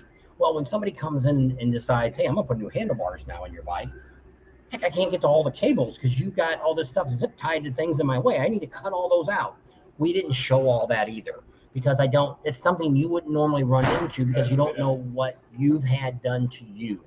You might have had, maybe your bike is stock. You're just changing your handlebars the first time. Here's all you're going to need to know, just what we showed you on this video. Now, you may have had all kinds of lighting and, maybe everything on your fairing lights up and you got all this stuff. You got a bunch of extra speakers put in there and all that. No, that isn't shown in there because that's your instance and that will be your predicament when you get to that one. It wasn't anything that was wired wrong. It was just where it was all together and it was twisted up. So he just untwisted everything and got it all lined up nice and pretty and straight. Joey is very meticulous. Yes. About the wires and the way they're He put wants in. it to where if you have to go in there and touch the stereo, you don't have to touch anything that he's taken apart. It's all out of the way. If you put a new headlight, you put lights in it, he's going to have all that stuff zip tied to just what that is. So you can still get to what you need to do. He's So a good guy we to go cut to. out all that stuff, that anything that he felt wasn't what it should be, which everybody's got a different opinion. It's just like you go to Harley Davidson. If you got all those crazy lights put underneath your fairing, and let's say you did it yourself or you had one, which just the other day we were in another venue that weren't our normal vendors that we see that do stuff. And when I started seeing this guy the other day zip tying stuff together, and I'm like, what the hell is this guy think he's doing? He's advertising that he's a vendor, but he's somebody that buys stuff and puts a tent up and he's just putting stuff together. I wouldn't let that guy put a light bulb in my bike, let alone wire up a bunch of lights to put in my bike. I was just like, but that's what I said. When you go to these Buyer rallies, beware. well, I'm kind of like that too. I'm kind of precise about how I want my things to do. Like I was over the same vendor I was standing there was using black electrical tape, wrapping around the wires after he wired them together with the 2 pieces of wire he wired together. He wrapped it. I'm like, oh my gosh, that ain't gonna stay together. The best way to do, which not everybody does, is they should solder it all together. Then it's not going to come apart. Or they've got the ones now that you can put your wire in the center, you crimp it, and then you heat shrink both ends so that way the wire stays together. That would be another option if you don't want to solder it. Well, But Joey did that when I was watching him put the shocks on that go up and down, and that's what he did. He soldered it all together, put it on, and then he had a heat gun, and he put the little Heat shrink, plastic on heat it, and shrink. it, yeah. So he does that too. He's, So I know a lot of stuff. We just don't get into it yet. Once we get the garage going, we'll start talking about things. Like somebody just asked me the other day, his hands get sore when he's shifting his bike, and he noticed how my grips, how we made my grips and my brake and clutch, how I had it adjusted. He goes, "Oh, those are adjustable." I said, "Yeah, you just have to loosen those two screws and bring it up." He says, "Well, my grips, my clutch and brake are down." I said, "Well, that's why it's killing you, because you're using your thumb to hang on and you're pulling in all the time." I said, "You need to get it to where it's comfortable for me. Me, I like it to where I just sit my hand on the grip and it's right here. I just pull it back in and out." Well, I take it for granted that everybody knows that. So I don't, I'm a bad guy about that. I'm one of these people that always assume that everybody knows what I know. Bad news is most people don't know what I know. And a lot of people know more than I know, and some know a lot less than I know. Well, we want to try to help you. Once we get back to the shop, we'll start talking about some of these things. Like one of the videos we wanted to do about how a passenger should get on a bike, and we talked about it we the were other. in Sturgis, and they just got a new bike, and she never rode on the back. He's never had a passenger, and she went to get on, and she pulls back to get on, and there Just they pulled him go. over. And so, but we just assume everybody knows she knows how to get on a bike. She also knows to say, "Are you Are ready?" you ready before you get on? Yeah. If I'm sitting there playing with the radio and she gets on, it's like, "Oh, you pulled me over." And so talk about different things like that, talk about different seats, talk about shocks, talk about all that different stuff that Hey, some of it's stuff I already knew, stuff that I've also learned by watching the vendors and stuff we do. Talk about different kinds of pipes. Adam's from Amsoil Adam's going to come out. He wants to come out maybe in a week or so after we get home, after I get the shop all done and ready to go with the lift and Maybe everything. this fall after That, Galveston. That he'll come out and help me rebuild the motor. Well, not an M8, but a twin cam. Go through it, take it all apart, put the kits and do all the stuff that needs to be done. I'll make sure it's one that I don't have to hone the cylinders and all that kind of stuff on it. But I'll already probably have it apart. And then he can just help me put it all back Al together. says, have you ever done a clutch job yet? He's got 43,000 miles, and he thinks he's due. He hears a lot of clunks and difficulty finding neutral. What did they say that you had to do to find neutral? What did you do? Well, some people say it's not, doesn't happen, but on my bike it did. By changing the compensator, it made me easier to find neutral. I don't know if that, some people say that has nothing to do with it. It did on my bike, and somebody told me that. So I don't know.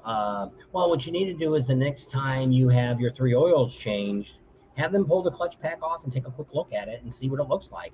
If you're taking it to a dealer or you're taking it to somebody like Amsoil Adam, or you're taking it to some of these guys, Speeds, if you were there at one of the rallies, the Speeds there, they can do the oil change on that side, and they can pull the clutch pack off and look at it. And you can look at because I asked that.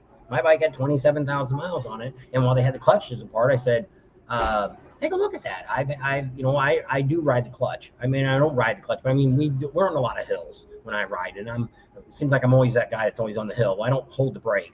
I hold the clutch and sit there with the engine idling and hold the clutch out to where I don't have to hold the brake.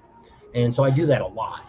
So mine had a couple white spots, but it wasn't the clutch worn. So it's like, I don't know. I don't care. It doesn't matter. But my clutch pack was still in good shape, that I didn't really need to do anything with it. He says he hears clunking noise, so that could be his compensator, huh? Could be. Well, one of the things you can do is when you turn the bike off, does it clunk as it turns off? If it does, it's your compensator. You can either go back with the Harley Davidson ones is not bad. It's going to be your cheapest one. I think it's about $350 for it. Baxter makes one. I think Baxter's the other one. Baker's the other one that's made, and then also the one that I have is the Warhorse. But it is noisier. It's got a clunking noise to it. I actually filmed the bike the other day, and I was going to put it on and let people hear that noise. You can hear it. We don't really notice it that much now on the bike. Once you ride it, you get kind of used to that noise. I got the solid gears too for the cam. That makes a little bit of noise too. That doesn't really bother me anymore. Once in a while she'll say something. What's that noise? What's that noise? It's not that. Well, I don't know if he can hear it because I'm in the back, and sometimes if it's more in the back, I don't think he'll hear it. So David, that's Daytona Dave, says the bars look great, quality looks excellent. Like the wells, there is no wells. Is there very smooth and easy? The wires went right through. What was the approximate cost of the bars? I don't know. So what I did was those bars, I got to call Joey to see. So what happened, how I got those bars is last year in Sturgis, they have the Flying Pistons, Flying Bike Builders, breakfast. breakfast, and they have a bunch of items that are donated by all types of people. And they have an auction, and all the money goes to those little wooden bikes for kids to go to their schools. Rider bikes. And we've done a little bit of that when we did Daytona. I think I had that lady already come on, I think, and talk a little bit about that group. We're going to have you a lot more stuff when we go to Sturgis this year to talk about that. So get to the point. Point is, I bidded on those handlebars.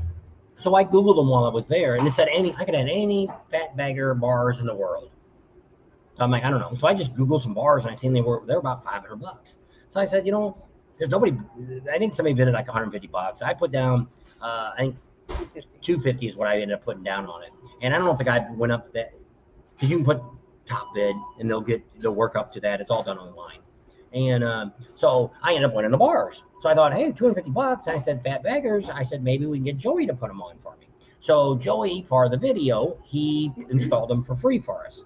So I don't know what they cost, but we will contact. Right now, he's been in Bandera this weekend. That's their bike shows going on. That's where Mexi Philly and all them are at. We don't go to that.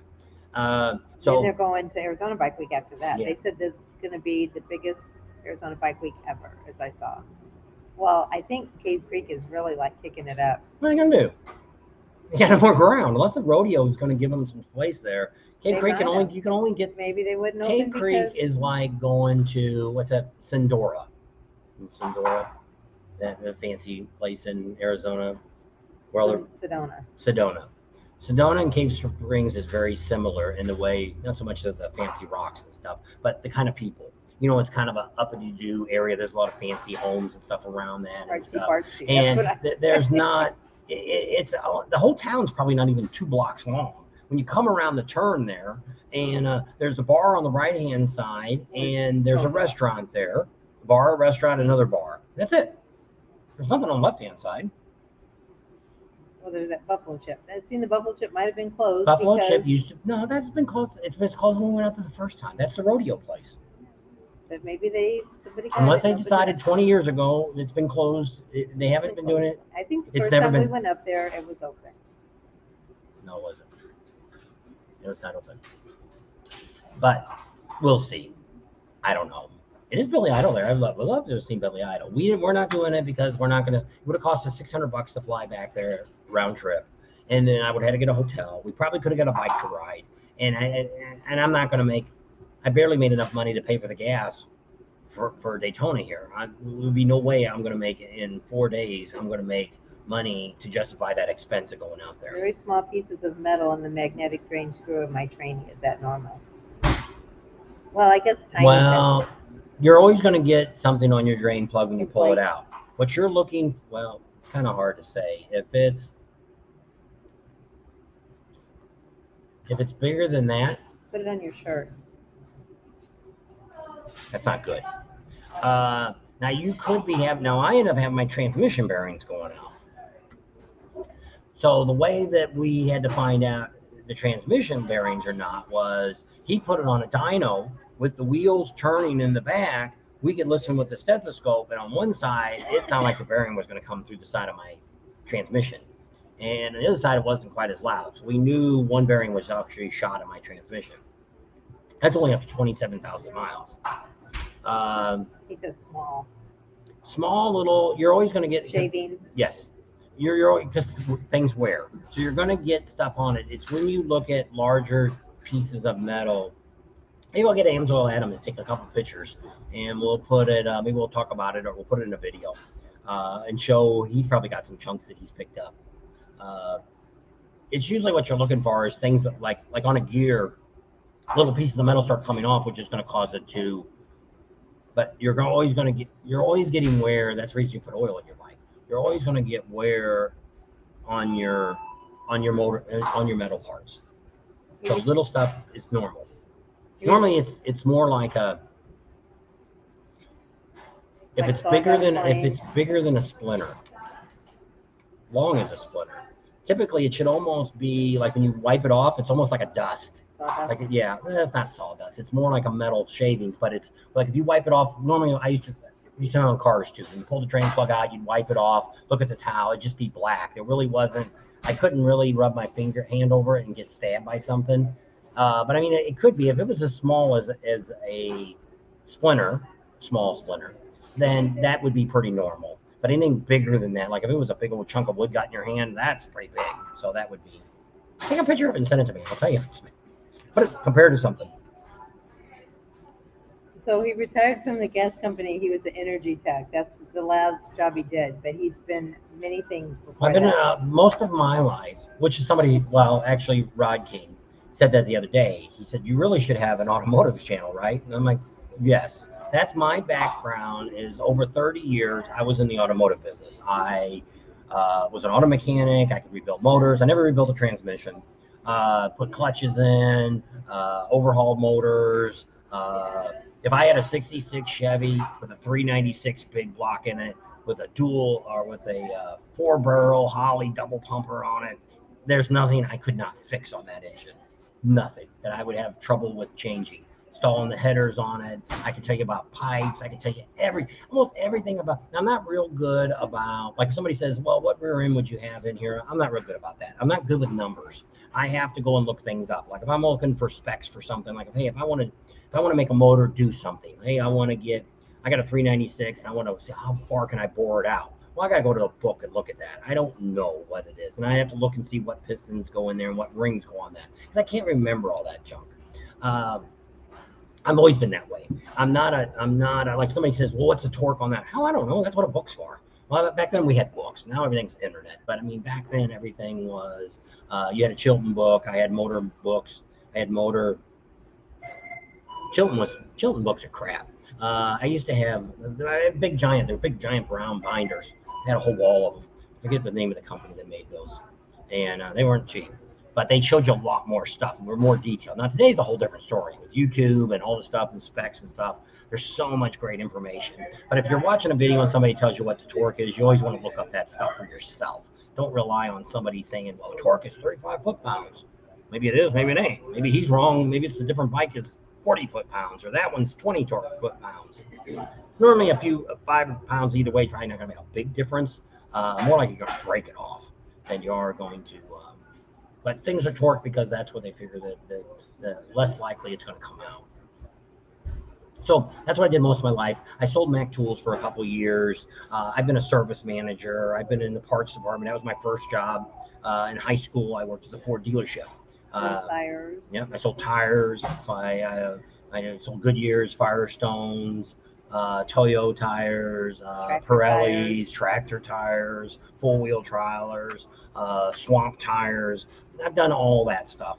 A lot of times I was still a mechanic. I ended up, when I left automotive, I specialized in brakes and front-end work. I did front-end work, four-wheel alignments, thrust alignments, all that. I was trained by Hunter Alignment back then. I don't know if Hunter's still around or not, but that's who we did. It was all computerized back then, too. So that's kind of what I ended up doing at the end. When we moved to California, I decided I was tired of working on cars. My problem is I've only been laid off once in my life. And that's when we were 18 years old. My Ford dealership laid me off right after we got married. I got laid off. And so from that moment on, I became an auto mechanic. I bought tools. I started out with a service station. I had a Skelly service station right outside of Chicago for 4 years. I went and bought a building after that down south, back where we were originally from. Had that for 4 or 5 years. My brother decided he didn't want to work for me no more. He was supposed to be my partner, and he didn't last very long. And I sold that. And then I went back in the field. But when I was a mechanic, it's really bad because I have a very low tolerance for stupid people, especially people that are telling me something that are stupid. So when you tell me to do something, and I look at you like, you want me to do what? You want me to do it this way? That's not the right way to doing it. Well, you don't like it? Leave. Bye. Back my truck up, lift the rack up, put my toolbox in the truck, went on to the next shop, and I walk up to the front door, and I said, hey, are you looking for a mechanic? Well, not really. I said, well, here's what I am. I'll work for you for 2 days for free. Give me anything you want me to do, and it's in 2 days. If you don't like me, you send me down the road. If you like me, then you pay me for my 2 days, and we'll start working together. I never got turned away. I got every one of those jobs. Now, some of them I only worked a couple hours because they were like dumbasses too, and out the door I went. I never really worked for anybody more than about 1.5 years. I had a very low tolerance for stupid people. The only reason he worked at the gas company for 17 years. Well, see, that's what you they don't know. gave him a So what happens when we moved to California and I decided, I sold all my tools. I had nothing. I sold a giant Mac toolbox full of my lifetime of tools that I've had. I had everything. And I was like, I sold the whole box, $2,500. I just wanted it gone. I just didn't want that as a crutch, and I didn't want to be a mechanic in California. Just didn't want to do it much. I would have never done it anyway. They weren't freaking union over there. Morons over there making no money at all. So my first job is I worked at Knott's Berry Farm. I did lighting. And for this Halloween haunt, I wanted a full-time job there, but they didn't have nothing. They called me back at Christmas time, but I had started working at the gas company, SoCal Gas in Southern California, and I was a meter reader. I really wanted to get into TV. That's what I wanted to do. I wanted to be on like the Tonight Show. Back then, Jay Leno was there. I worked the Tonight Show. I worked Monday through Friday, and I'd be off my weekends. And that's a job she's got. She's always off on weekends unless she's on call. That didn't happen very often. So I wanted a job I wouldn't be working all the time. So I got this gas company job, worked reading meters as a part-time job. You work from 7, by noon, you're pretty much done. And I figured most sets, when you work on sets, most of them don't start till about noon, and they work till 8 or 9 o'clock at night. That's pretty much how most television stations are. That's why if you go to LA, nothing opens. The clubs and stuff don't open till after 11 o'clock at night because nobody's off. All the TV people are all working, and that's pretty much everybody that lives in LA are doing something with TV, movies, whatever it is. So meanwhile, while I was working there, Knott's Berry Farm called me back, wanted me to come back for the Christmas show, lights and all that. And I'm like, nah, that's too much doing that. Working, because you actually went to Knott's Berry Farm at 5 o'clock. They closed at 6. And you got to run the park at night. That's a whole nother story, and I won't get into that. Worked for a bunch of kids. The kid, here I am, 30 years old, and I got an 18-year-old girl trying to tell me how to wire stuff, and almost killed the guy because they put this girl on there, and she's like, oh, 3 wires. I just stick all 3 wires in there and wire it up. And as soon as I seen the first spark, I dove and hit the guy that was this kid, another kid who was putting it on. And they're like, why? What happened? I said, first of all, we're standing on a tin roof.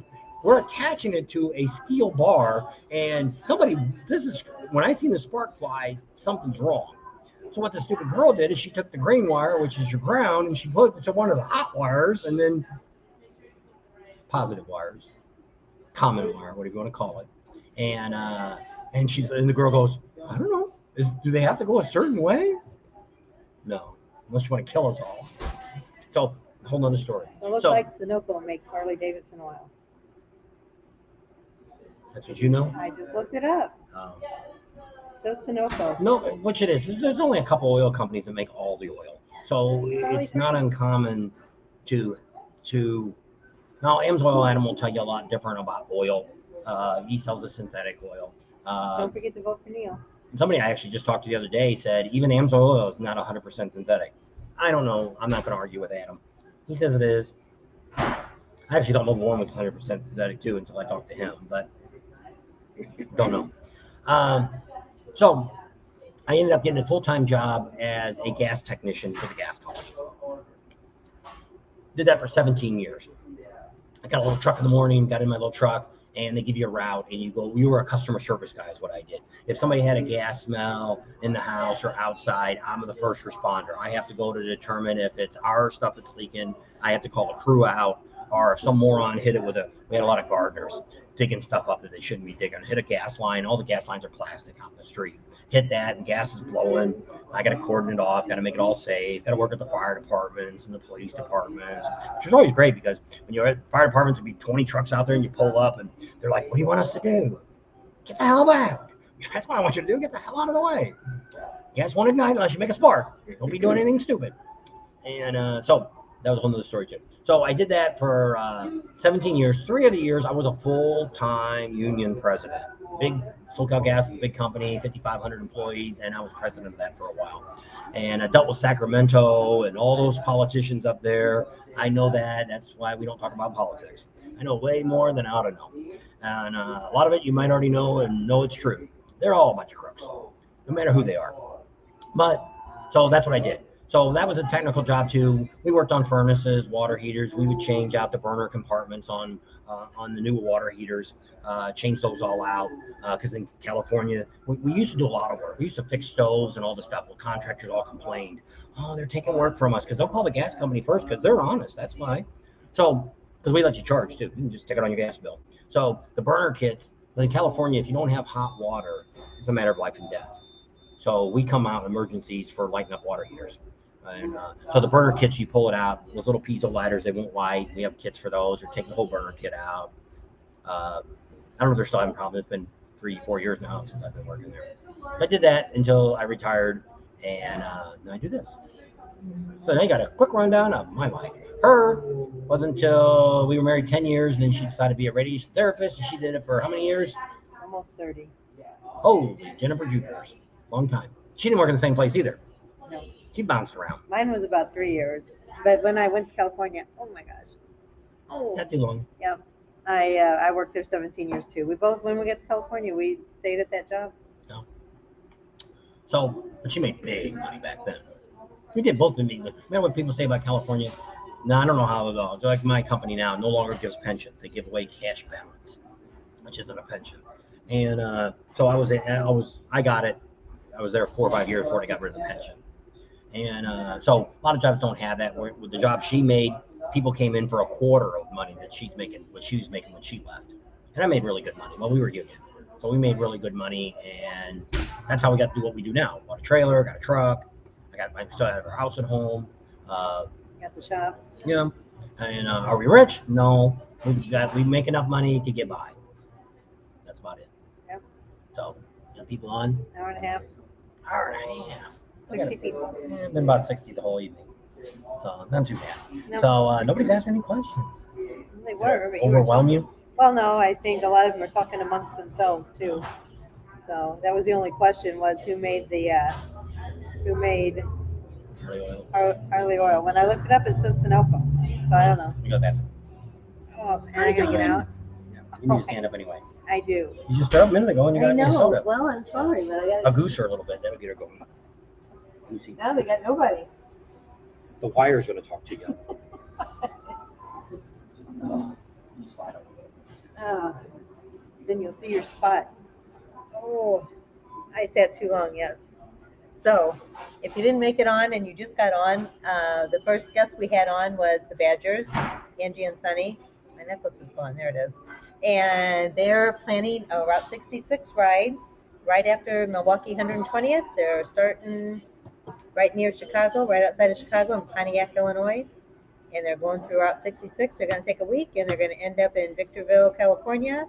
And then you're not too far from Santa Monica Pier, and you can drive out there that next day if you want to take a picture at the ending spot.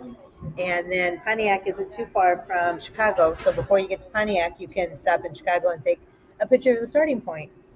So that's who we had on. And this scroll that's going across the bottom here, I guess there it is, this way. That's their website. If you need any more answers or have any questions, you can either reach out to them or find a lot of the information there on their supportbikers.com/Route66 for their trip that they're going to take. And that's going to be right after the Milwaukee 120th. I think it's July 16th through the 23rd. So, oh, they're still on. There they are. Love it. Cool to hear people's stories and how they got to where they are today. Yep, he's told that story many times. That's why I was trying to just say where he retired from. You all might not have heard it a million times, but I have. Oh, too late. He's on his way back. They said, hurry, we can make a move on Tam. Just kidding, by the way. I said, nope, too late. He's coming back while you were gone.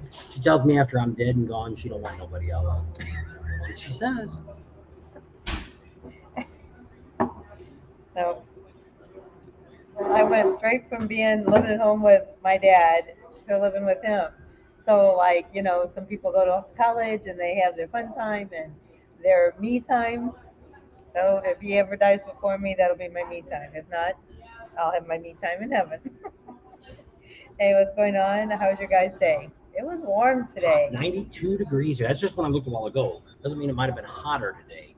But 92, it's hot. We're going to cool down to like 80 degrees on Thursday. No, I think Wednesday they said it was going to be in the 70s, didn't they? They said it was about 80. Then it's going to warm back up by next week and it'll be in the 90s In the 90s again. So humidity's kicking up. It was high. Dew point's high. Sweaty. Yesterday was really hot. No, the day we went to Disneyland. Yeah, that went was to fun. Animal Kingdom. First time to Animal Kingdom, and it was hot there. It was sweaty hot. And Yesterday was kind of sweaty hot too. what did you do yesterday? We went to the Hillbilly really? Bash. Well, riding on the bike is that's the only thing I can say about Florida is when you ride your bike and humidity's high, it feels cool. Yeah, I mean it's not hot. Like us in Arizona, when it gets to be 115 degrees, you're out riding your bike, it's 115 degrees. It's hot. And even though when you're cool riding, just riding it without Well, no because lights it's or hot air blowing on the Yeah. hot, and the sun's hot, and everything's just hot. You don't have the humidity. You're not sweating. It's just just can't hot. breathe. Well, yesterday I got like that. I mean, because I had my little thing on, so I didn't get my lip burnt, and I kept like I can't breathe. I couldn't like get any air. So I don't know. So that wasn't a bad ride. We took I don't know what roads we rode on. We rode a bunch of back roads. And the only bad part was we went through downtown Tampa, which is kind of neat. They got the college there is a really funky looking place. Yeah. It looked Buddhist. like something out of Willy Wonka. Like it would be cannons coming out of the side of the building at the top. Well, they had the really funky.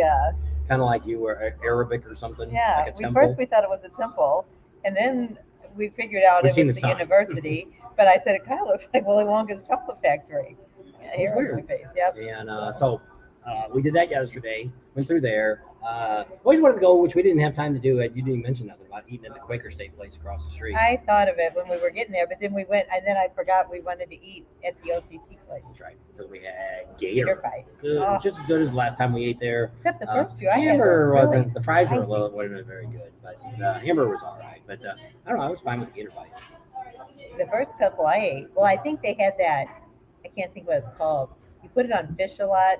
That seasoning. Yeah, Bay something, Old Bay. Is that what it is? They had a ton of that on the first couple I ate, and it was. She was like, "It's hot." And I don't like spicy at all. And she's like, "You're not not having any going to trouble." eat those. I know, I have no thought I was trouble. going to die. No trouble at all. After all these years trying to raise Bob, I'd say she's done her duty. King and country at Stew for a break. There you go. What road did you take? To probably. We went right Here, I off get of where's my us. phone. Oh, this phone's not supposed to be used. This is using the internet. Let me look at my phone. And I'll tell you what roads we took. I guess that one's my phone. Too many phones.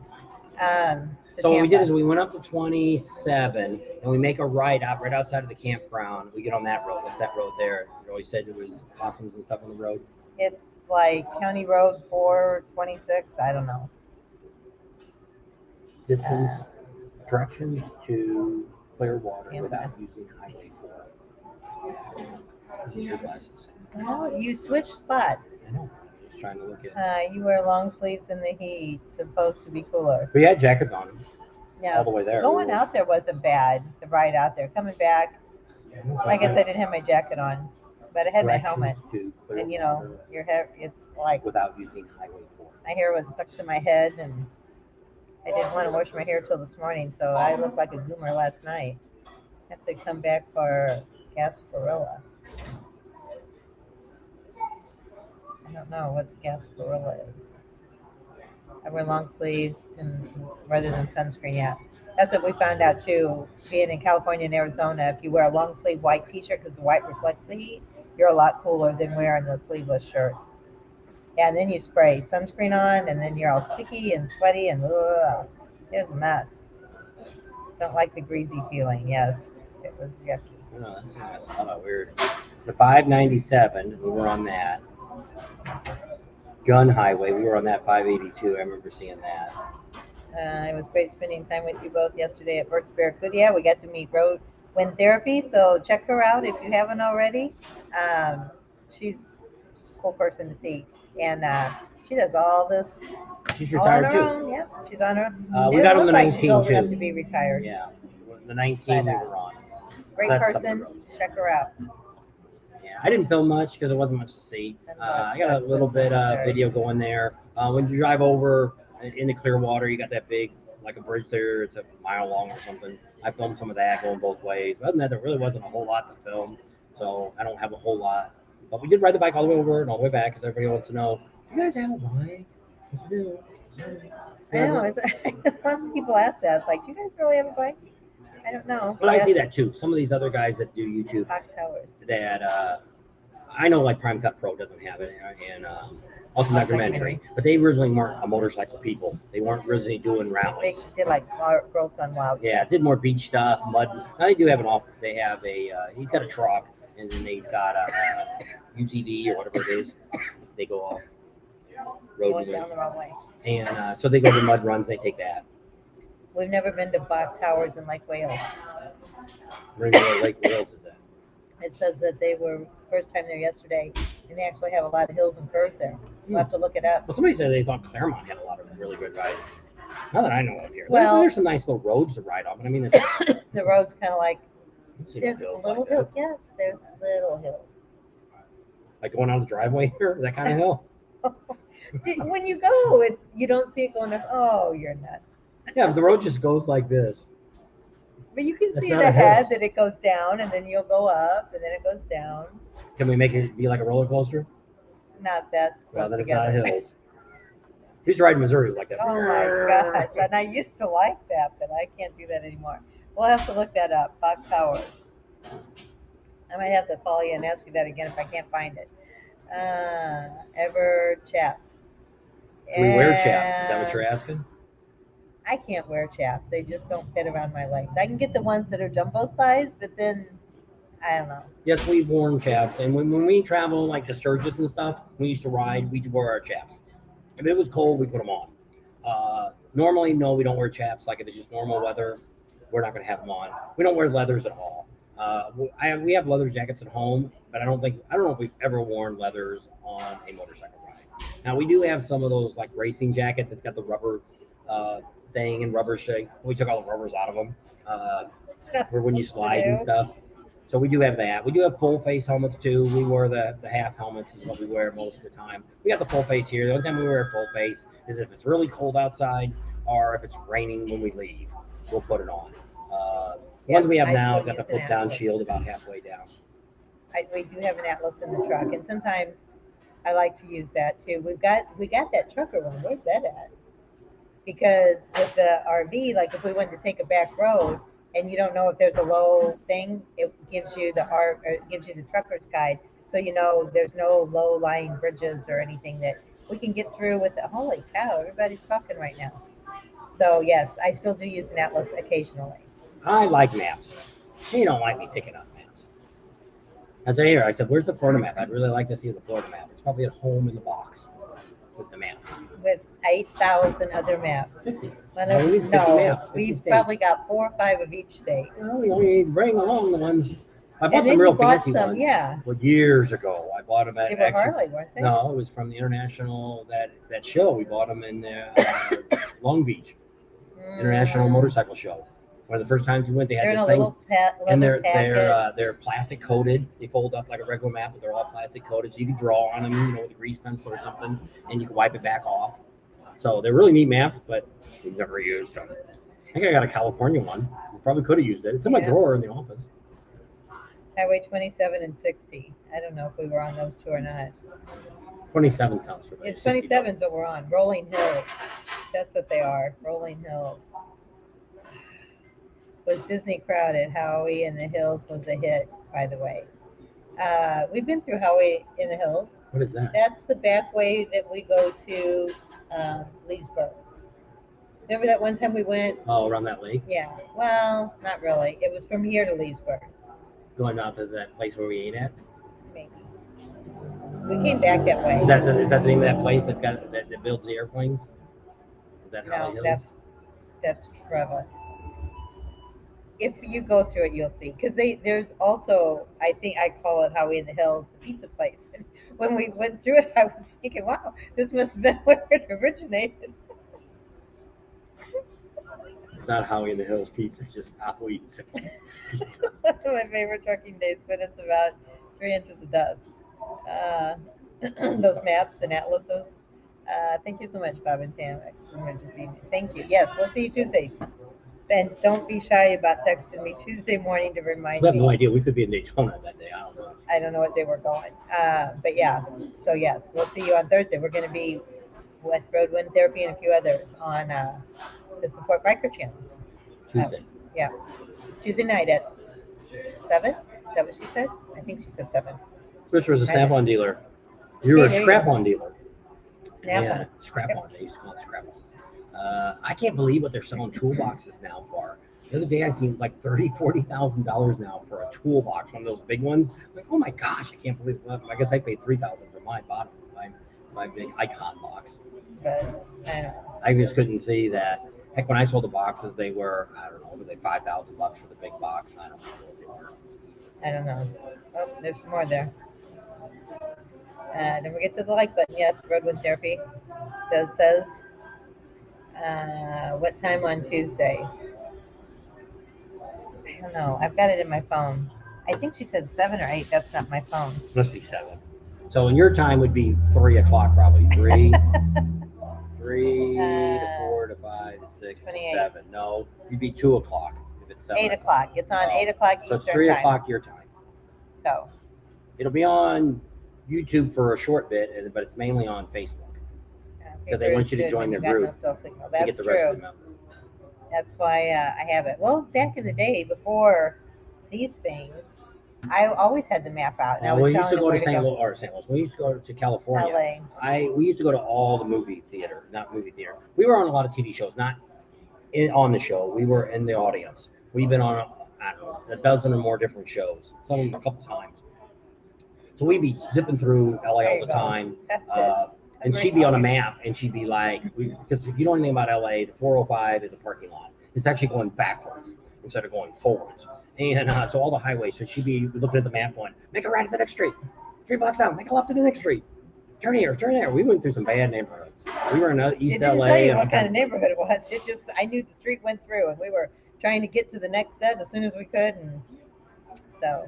Yeah, we were all over. We took a picture one time, and I put it on the internet years ago. And somebody said, where were you at? There was gang symbols on this wall where I took this picture. And I took a picture of the East car. LA. The car we had, its foreign car was convertible. And we took a picture of her. Very good. You want anything else? No, standing next to the car. And somebody, I had posted it, and they're like, where were you guys at? And I'm like, She says, you know those things that are on the back wall? That's whatever the gang was. Gang symbols. The guys that wear the red hats. I don't remember what they're Reds. called. No, they're called The skins and the bloods. No, yeah. They were. It was their. You're in their territory. Eight. Don't know anything about it. We didn't see anybody. We didn't ask any questions. We just kept on rolling. Yep. Got to where we needed to go and didn't have to So get yes, on the she used to use 405. maps a lot. Her phone has spoiled her. Well, and sometimes the phone's not very nice. I No. could throw it out the window. Well, most time it sends you down these stupid streets. Like the other day, we was the same way. On the motorcycle here. It took me, instead of going to the light and making a right-hand turn, I made a jig-jag through a subdivision. And I'm like, I still had 2 stop signs. Why? And then when I came out, it was so busy, I couldn't get out anyway. I would have been better off going to the light, making the right-hand turn and the yield sign. I probably would never even had to stop with the bike. But here you had to stop because you couldn't see the other way. You had to inch out so you could see.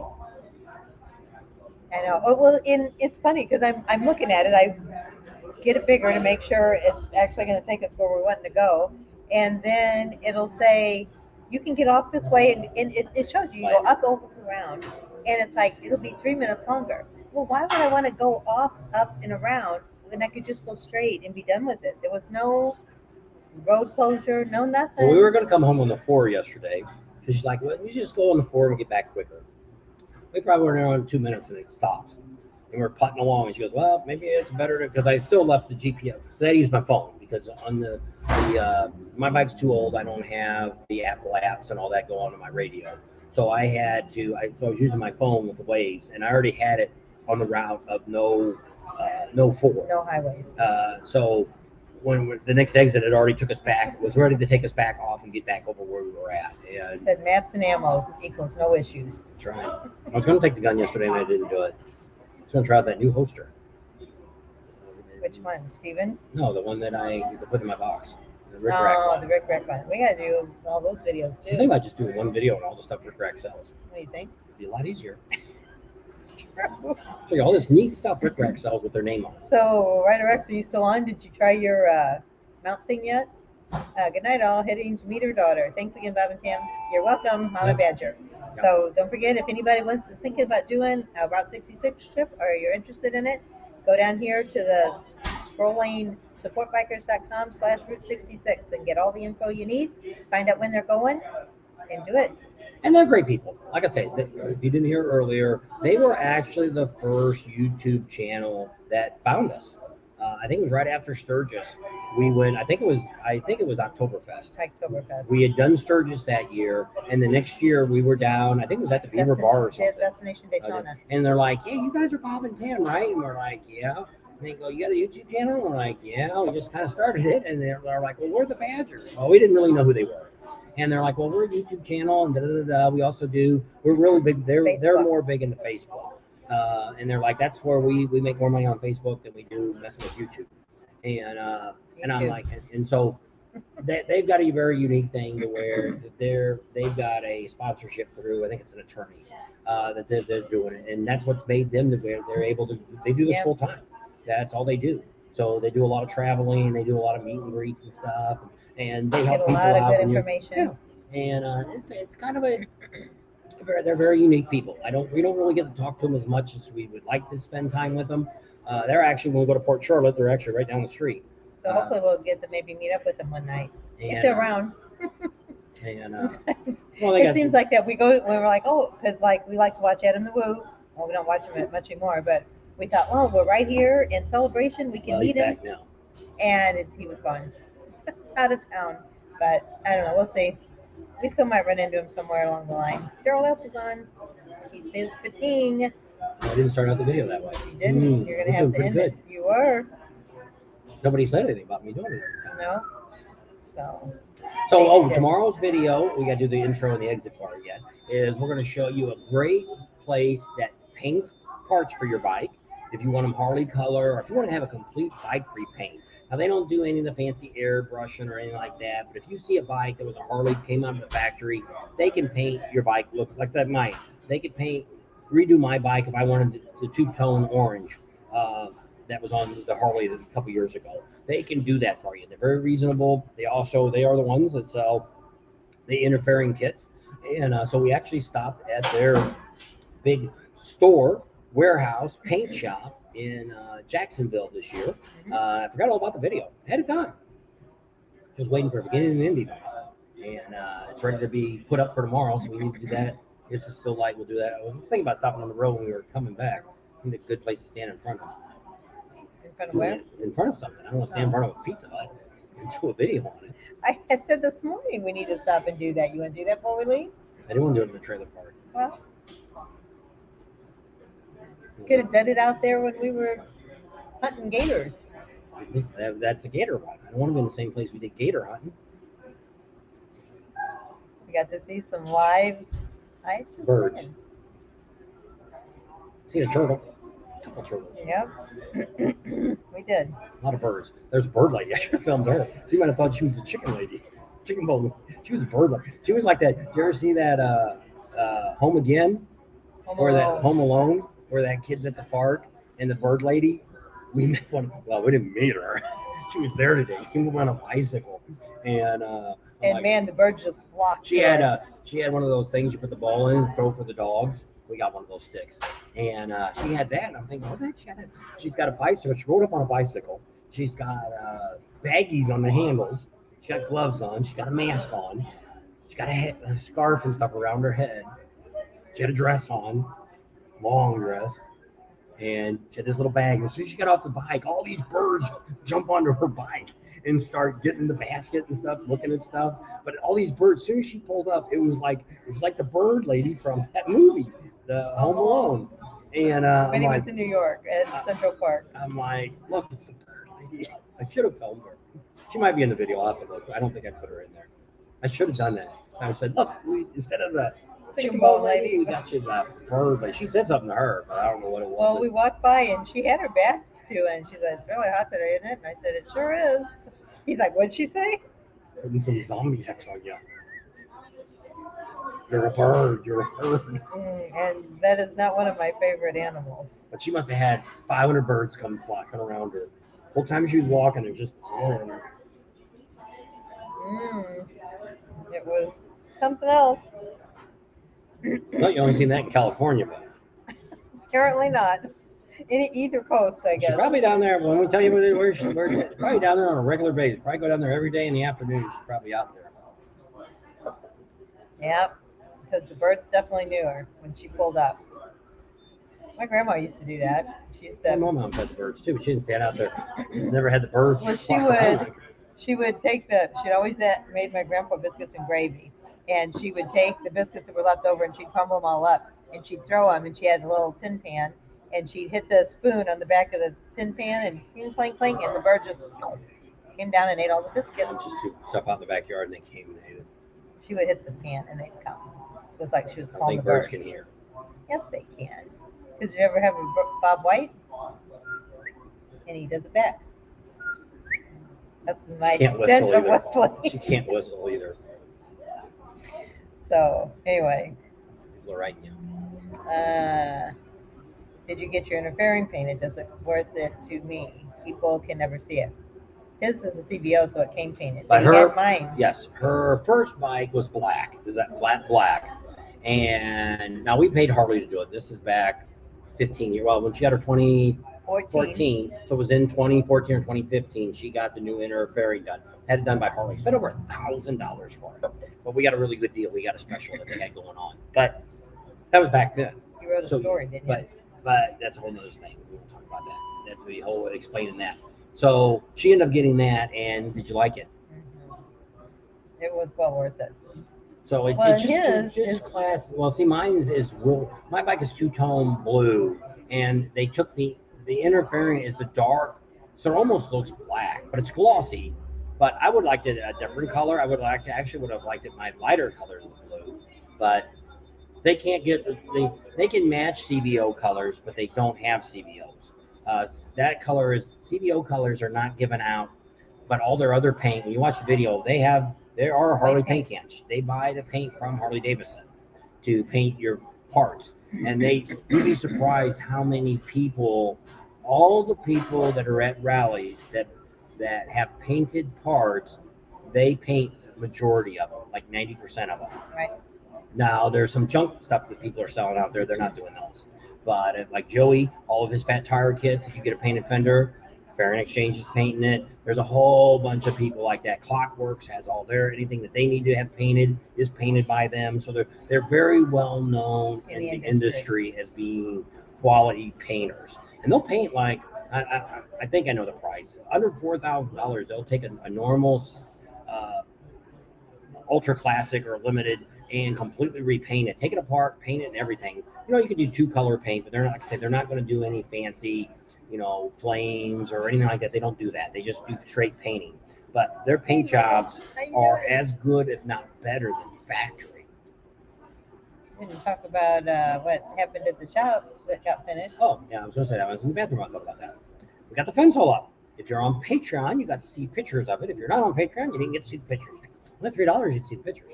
So the fence is all up. We didn't get a good shot of it. It's just relatives taking some snapshots of it. So there's $15,000 down the drain for a freaking fence. Can you believe it?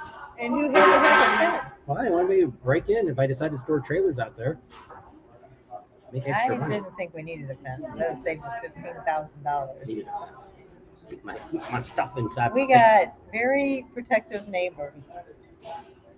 Well, the one you can't, you wrote him and took him a year to write back to you. It'll take me a year. Guy across the street builds guns, makes guns. He's got a mill. And the other guy across the street, he's always, oh, did you see this happen? Did you see that happen? It's like he's always coming over. I know to the guy with the gun, we got to watch because I do tell people to go down there. Shoot and ask questions. Shoot first and ask questions second. Well, at our house, we've got our neighbor Ray does that too. So, He did the art. is that fence made of gold? You would think for that Chain link, price, 5-foot chain link fence around 1 acre of ground. A square, and perfect it's not even square around the whole acre. acre. Watch out. It's 20 feet off the front to put boats or trailers there if we need be. Now those cylinder exhaust cooling fans seem very worth it.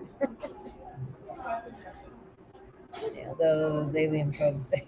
Man, I was going to ask you that when we were on the bike because my ankle did get hot when we stopped in Tampa when we were downtown.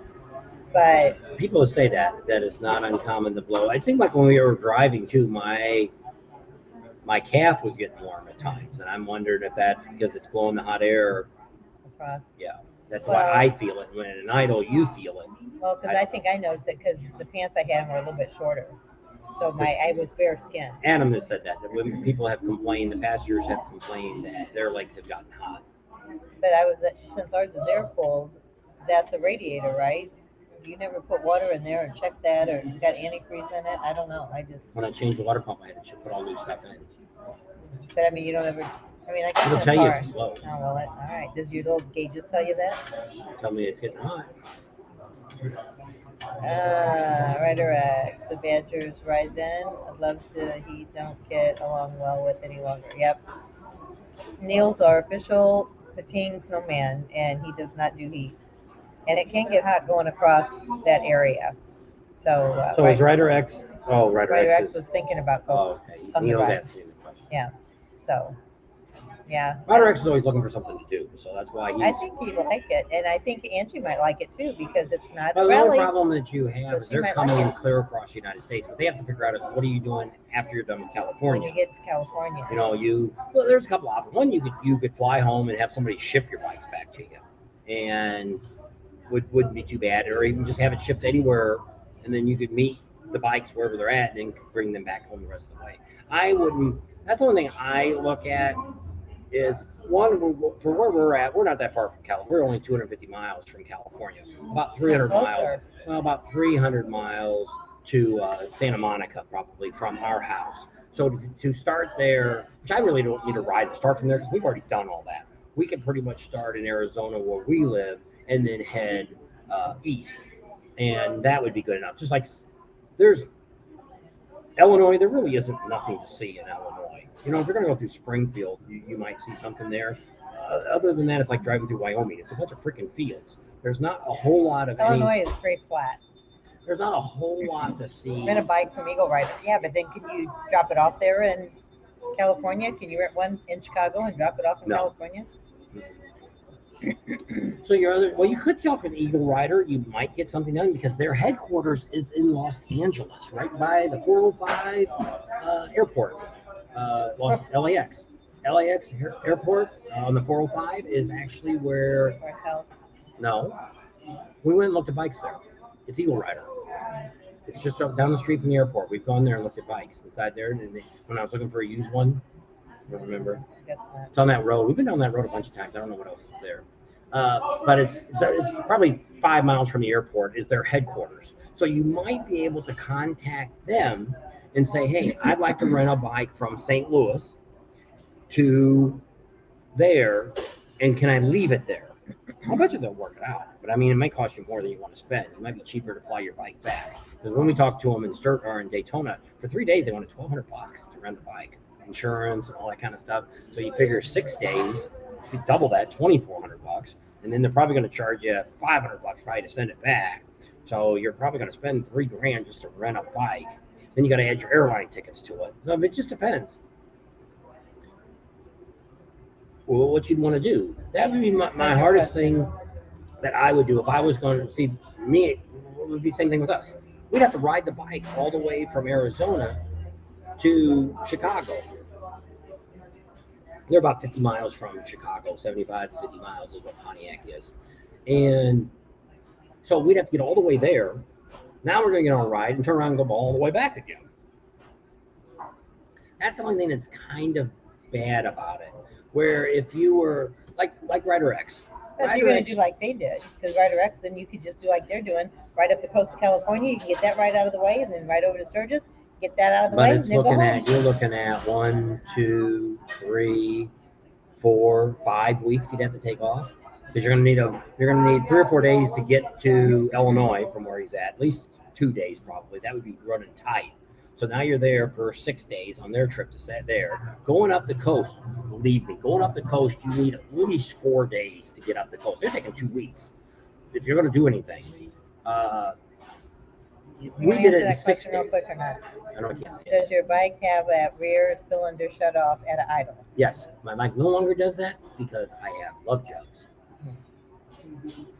Eagle Rider has newer Harleys. Brand new ones. because I thought they weren't going to sell them anymore. But I guess because the dealers are starting to get bikes again, they did have because Emery HVAC, the other night. I He think ran a was brand at the new very beginning. 20. He had 23s, I think he had. Didn't he? Had 22, 23s bikes. I don't He had. remember. He had brand new ones. They were all black. There's Barbara. Hey, Barbara, how are you?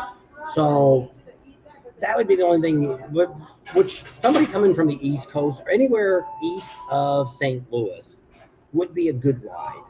But once again, you're going to need to figure out how, if you only, because that would be tough. Like, right, Rick, there's no way he could do this in 2 weeks. Yeah. It's going to take him more than 3 days to get back from Santa Monica all Unless the way he shipped back. his bike back and flew Yes. back. I rented a bike for me to go ride a round trip from LA to Baja. Did some round trip. Some did one way. So I guess you could do one way, they're saying. Okay. I figured because, like I say, their headquarters is in Los Angeles. They still, when we were there and talked to them in Vegas, they said their headquarters was still in LA. Oh. So we got a new person on, Barbara Gelman. G-Man. It came into the nation. There you go. He said it. So Neil says you found him. He says I have a couple seen yesterday in Alaska at the HD shop. So there was another question. So, do you think Harleys are better than Indians? Do you think Indian are as good as Harleys now? Depends what you want. See, the difference is, I listened to a video the other day. Somebody was talking about motorcycles, prices of motorcycles and things like that. 2 hours and 10 minutes. What the Harley is, it's, no matter what they say, it is a lifestyle. It is, it's something like, it's like when I was a kid. It was like if you, well, today it would be like if you had a BMW or Mercedes or whatever it might be. When I was a kid, it was, the prestige cars was like a Cadillac. If you had a Sedan DeVille or a Coupe DeVille, or you had some, really flashy car, that was like the top of the line to buy. If you just bought an old Chevy, you're just buying a Chevy Impala. You're not getting anything special out of that. So it's kind of like when you buy a Harley. You're buying into the name. So I don't know. Now, I'm not a big Indian person. I had Hondas. If you'd asked me the difference between a Honda and a Harley, the Honda would probably last you longer, and the Honda would probably have less trouble with it. Now, the difference between, like somebody else wrote this, which I'm thinking about maybe doing a video on it, is like the Hog Group. I would not have rode the rides that I've rode if it wasn't for owning a Harley and joining a Hog Group. Now, not all Hog Groups are good. And we're thinking about doing a video. I seen another guy did one. Actually, somebody did one who didn't hardly have any views. And after I thought about it, I thought, I could do a really good video on that, because we are an example of that, of how we started riding and how to find a good hog group. They're not all the same. And I think we're going to do a video on that and explain to that why you want to do. So that's one of the things. You can't be in the hog group unless you own a Harley. Okay? That's just the way it is. That's hog stands for Harley Owners Group. Hog riders. And so we would have never rode the rides that we have. Well, that's part of having that. There's no other motorcycle group that has that. Indian has a owners group ride at Daytona, and they have one in Sturgis. But the rest of the year, I don't know if they have anything or not. I don't know if they have a riders group. I don't know. I've never heard of it. Every single weekend. Yes. Friday night, Saturday, Sunday. Yeah, always had rides going all the time. It was great. We met so many great people. A lot of those are our good friends now that we have. We went to California and really didn't know anybody. And the people that we have as friends now are all those people, actually friends that she had at work and people I knew from work, we don't even talk to anymore. It's the people that are our hog members, or the people that we still are friends today with. So it's and some of them we haven't seen for 5 or 6 years, but they're still really good friends. And so it's a lifestyle. It's kind of like if you want to be like Florida, which gives me the itch of being down here. I want a Jeep. I had a Jeep. I had some great Jeeps back in the 70s and early 80s, and CJ7s. And down here in Florida, Jeep's a big thing. And that's kind of the same thing. By owning a Jeep, you have that there's a status symbol with other Jeep owners, to do the things you do with them and the fun you have with them and stuff like that. And it's kind of like other groups like that. If you're into I want to say UTVs, but they're not UTVs. One of those things, razors and stuff like that. There's a Side by side. side by sides. There's kind of a group of that. If you get tied in with the right people, you can have some fun. Like I'm in the desert. There's a bunch of them. They go on 100-mile rides with those things. They stop at all these different places and do camp outs and all this stuff. And so it's but you Harley.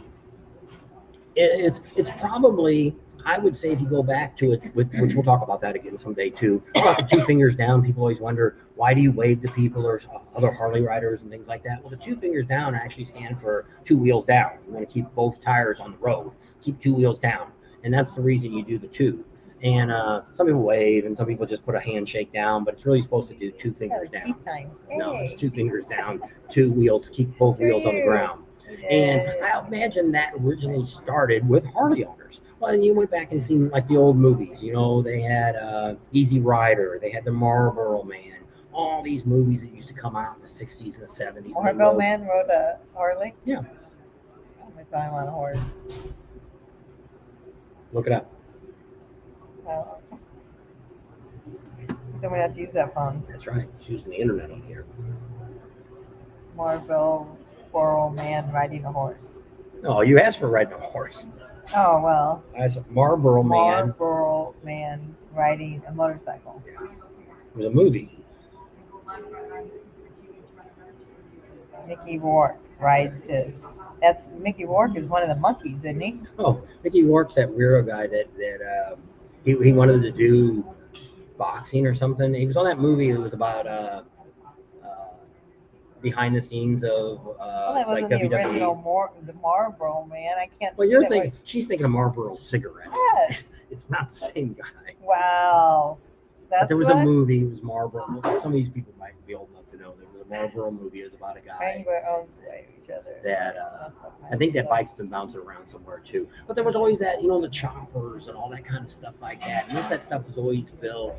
And, you know, it's so easy, just like here. You go to Sturgis, you go to all these motorcycle rallies. How easy is it to find parts for all your bikes? You know, newer bikes, you know, fenders and all the different stuff you want to customize your bike. It's kind of like if you had an old 66 Impala.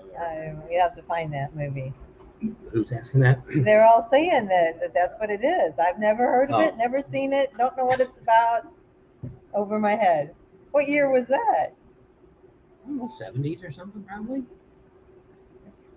Who- Early I 80s? don't know. I don't know. See, they're all anything- saying the same thing. Well, I have no idea. I've never heard of it.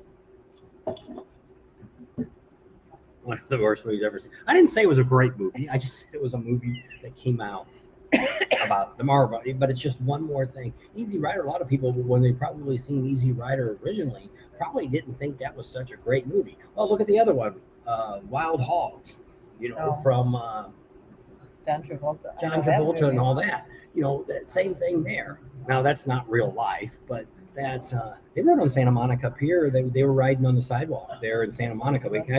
I can actually take you to the exact spot where those guys were riding their bikes. Hey, maybe I can get some sand and sell it. Oh, Ride King, is he on still? Ride King's got some Oh, oil. where's he at? He didn't put his hand up. He helped us. Well, he pretty much did it all, didn't he? Well, after I got in there, he says, I was just going to do this all for you.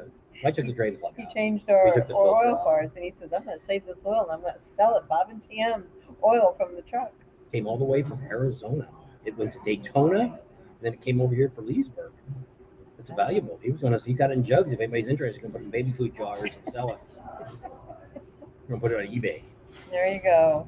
auction it off. You've been on 2.5 hours. There's Home Alone. There's Home Alone for you. And the Bird Lady. We're having an earthquake. Yeah, you doing that, you yell at me, and it's you. See the great documentary? I don't know. I'll have to look for that movie. I have no idea. I think you nailed it. But it's kind of like when people, That's like not we exactly missed it. how- But the president of Indian came to Daytona. And I mentioned to everybody about it.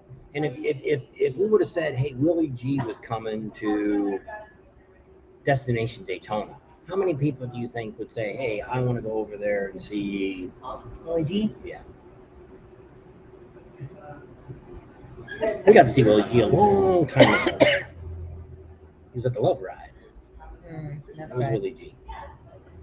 1 ounce, $39.95. There you go. Bob and Tam oil from the truck. Came And all the way- maybe if you are the first 20 people to order it, I'll sign the lid. autographed copy. I think it was on the History Channel. I don't know. We'll have to see. So there you go. Bob and Tam's oil.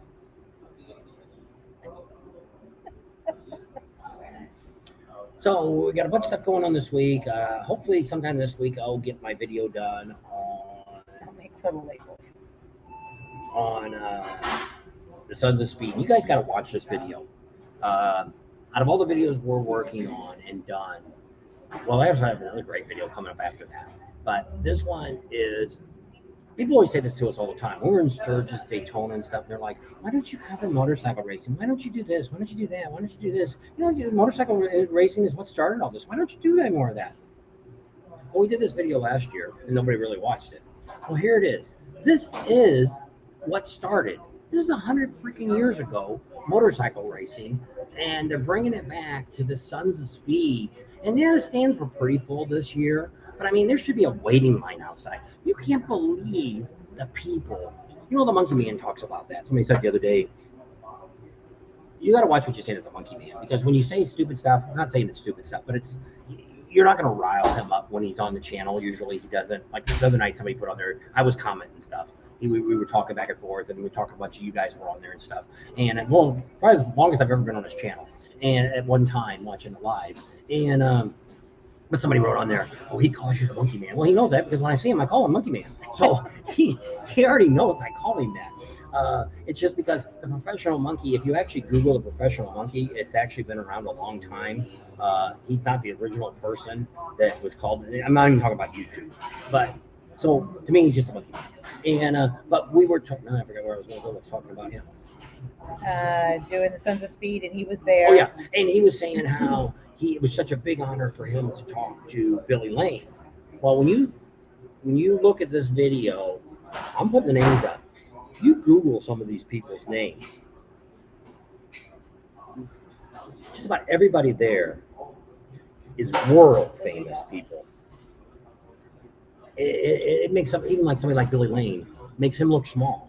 Not saying that he is small. He's a pretty important guy too. He's a bike builder, but he really wasn't more of a bike builder. But some of these guys have national racing titles in dirt bike racing or like the crotch rocket racers overseas and stuff. And it's like, holy smokes, when I Googled these people, I'm like, oh my gosh, I can't believe we've met these people and talked to them. And they're so friendly. When we go to the Sons of Speeds, they are like Mrs. Monkey. She said it the other day when she was on there. She's like, I can't believe how nice Billy Lane is and all that. Billy Lane is a really nice guy. He'll just about talk to anybody for a few seconds. He'll give you a little bit of his time. And he's busy too. He's doing all kinds of things, and he's got a lot of charities and a whole lot of stuff Billy Lane does. And we're trying to catch up with him. Hopefully he's going to be in his new building before we leave. And if he gets in his new building, we're supposed to get a tour. So hopefully we'll get that. And before we leave Florida. And so that's what we're going to kind of go over next week. And we're going to try to see from one of his best friends is going to, I don't call Billy up all the time. I'm not going to bother him because I know the guy's a busy man. He's building bikes.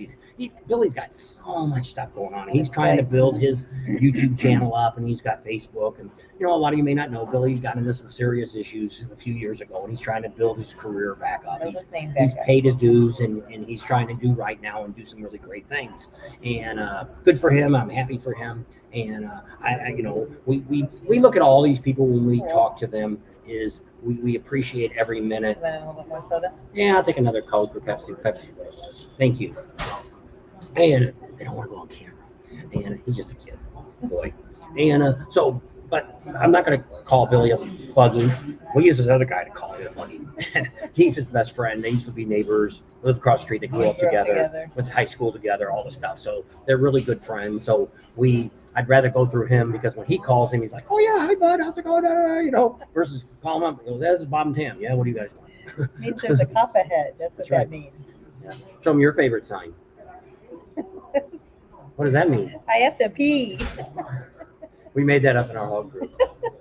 Well, it was funny because. Oh, we also did this one here. Well, I gotta tell a story. When I took my Writer's Edge class, And we, the Thank guy you. was telling us all the things to do and how to start your bike and everything. He says, okay, before we get started, we got to go through some symbols. Hand And signals. it's like hand signals. He's like, does anybody know what this means? And I'm like, why do I do? Because every time we went on a ride, our road captain was notorious of we end up going down the wrong road, and this meant do a U-turn. So I'm like, I know. So he's like, okay, what does this mean? And I said, it means U-turn. We got to turn around. He's like, no, that means start your engines. I'm like, oh, not in our group. We don't do that. We say somebody else start your engines, and then everybody puts a thumbs up, and we're ready to go. But yeah, he didn't think that was funny. I thought it was. That's what we use it for. So they said BTO is the new Bob and Tam's oil. Mm. Bob and Tam, did you ever meet Indian Larry? No. No, we never Never got a chance did. to meet him. Would have loved to, Yeah. but no. And a lot of great people are gone. And But don't ever go see BTO in person. And they're just like ZZ Top. They're just not They come interactive. out- She likes interactive people that interact. George Thorogood will be her Yes. favorite concert she's going to do since Kid Rock ain't coming. And still might show up, but we're not expecting it. That was going to be our special surprise, you guys, on Saturday. Was we were going to try to get Rod was really good with Kid Rock. Kid Rock. He actually spent 4 days at his mansion Bob. out there, and I'm like, when he Not first David told, Mann. when he showed me all the pictures, and I'm like, Never is he met him coming to either. Sturgis? And he's like, well, he wants to, but it's got to go through his promotion company and all that. So I don't know if it's going to happen or not. So we can't say anything yet. So then when he announced that group Zoe. on Saturday night, Zoe. and so when I see him in Daytona, I said, I guess Kid Rock's not coming on. He says, no, it doesn't look like it. I'm like, that sucks. It's part of business. Well, it says, even though somebody wants to do it, they've got to. Also, there could be one of the people in the band. Maybe they've got something going on. Somebody's getting married that day or that weekend or something like that. They weren't going to do a job because a lot of people were thinking Kid Rock was going to retire, but he's now coming out June. He's coming out with concerts again. And that's why I thought, well, okay, maybe he still will. And then when Rod said, nah, I don't think he's going to make it. That's cool. Scott Lund said he met David Mann and got at an Easy Rider show and got a poster signed by him. That'd be There's cool. who's it that sent me all this stuff? George. George is a big David Mann fan. David Mann fan. Oh, I got Hey, the. Rapture Ranch. Where's I at? At OCC. I gotta think where I was at. OCC Choppers. It's actually OCC Roadhouse. They've got a David Mann bike was in there. I got it. I filmed it. And I got a close up of it. So I'm gonna take those close up pictures and I'll put it in a frame. I have to wear the guitar. I didn't have one. That just means you gotta go to the bathroom, I guess. It doesn't. If you have to go, you gotta go. I don't know. We had a lot of girls right there. Yeah. There's Charlie from New Hampshire. He says 15, King of the nation. and it's even on 2.5 hours. We used to do this 3 or 4 hour ones, but we had so many people that complained and said that aren't here now, that they have to go back and watch, and they put all the commercials and all that in there. But we also want to mention that a lot of people, just like we met a couple today, that said, I really would love to join your Patreon page just to support you guys, but my wife Sleepy won't do Jones. because we're kind of tight on money and stuff. And I said, well, you can always, which I need to say it all the time. If you go and watch our playlist that we have, pick the Sturgis one or the Daytona one, put it on your phone or on your computer, and just throw it down, turn the sound down, just let it play. It'll play through all the commercials, and what that does is that's where we make money at. So even though you watch the video the first time, they'll give us credit if you watch it through the playlist. So you can hit the playlist just every now and then. You just got to look at it because every once in a while, I do it for other people, other YouTubers, and sometimes it'll say, YouTube will say, are you still there? They'll have come across your screen, stops the video and says, are you still there? You just hit play and then it starts back up again. So if you want to help us, you just can't send money or buy t-shirts or whatever you're doing.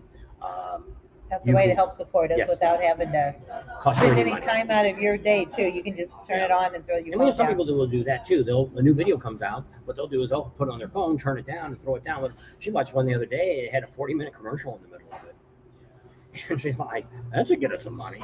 And sometimes we don't pick the commercials, so we have nothing to do with the commercials that they put on there. They're supposed to be putting commercials that relate to you. Like me, I get one for StreamYard. Hello. There it is. This is our StreamYard thing. So every ad I get is StreamYard. I already have StreamYard. I don't need to buy it again, but they don't know that. But they probably see me typing it into my computer all the time, StreamYard, because there's not an app for it. You have to type in StreamYard. It comes up in the Google search. You hit StreamYard, and it signs me in because I'm already signed in. So I guess that's why they recommend me, because they think I'm always looking at it, I guess. I don't know. So that's where we're going to leave it at tonight. So we got a lot of stuff going on yet. You know, Leesburg's going to be coming up. We're supposed to meet the Monkey Man out there. And he actually sent us video the other day. He just, I guess we'll take our bill and stuff. We'll settle up with you. And so we might get some And time then to Six, spend. one of our subscribers, Six, we met in Leesburg last year. She's going to be out there at Camp Easy Ride, and so is somebody else that told me they were going to be out So we're there. probably going to do 1, maybe 2 nights there, and that's it.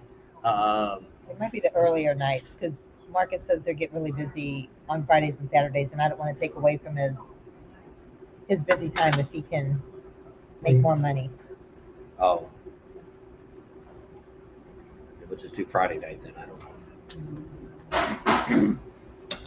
And so it's so it is what it is. But because we actually have a campsite close by, not too far away, but we just kind of wanted to go there. One for to stay with Camp Easy Ride to kind of show you guys The experience. from where we can stay there and actually tell you what we think about it. Well, we gotta see how freaking hot it is. It's gonna be blistering hot. We may go there and stay till it gets dark and drive away. Trailer. Or nobody sees us. And so I don't know. Because we have no real plans for Leesburg this year. Well, I kept thinking it was 4 days. I thought it was Thursday, Friday, Saturday. I don't know. Let me look and see what Leesburg's dates are. The Sunday's pretty dead. Leesburg Bike Fest. It's called Bike Fest. They don't call it rally. Like week, rally, I don't know. 28. 27 through the 30th. 27 through the 30th. 27 through the 30th. 27 through the 30th.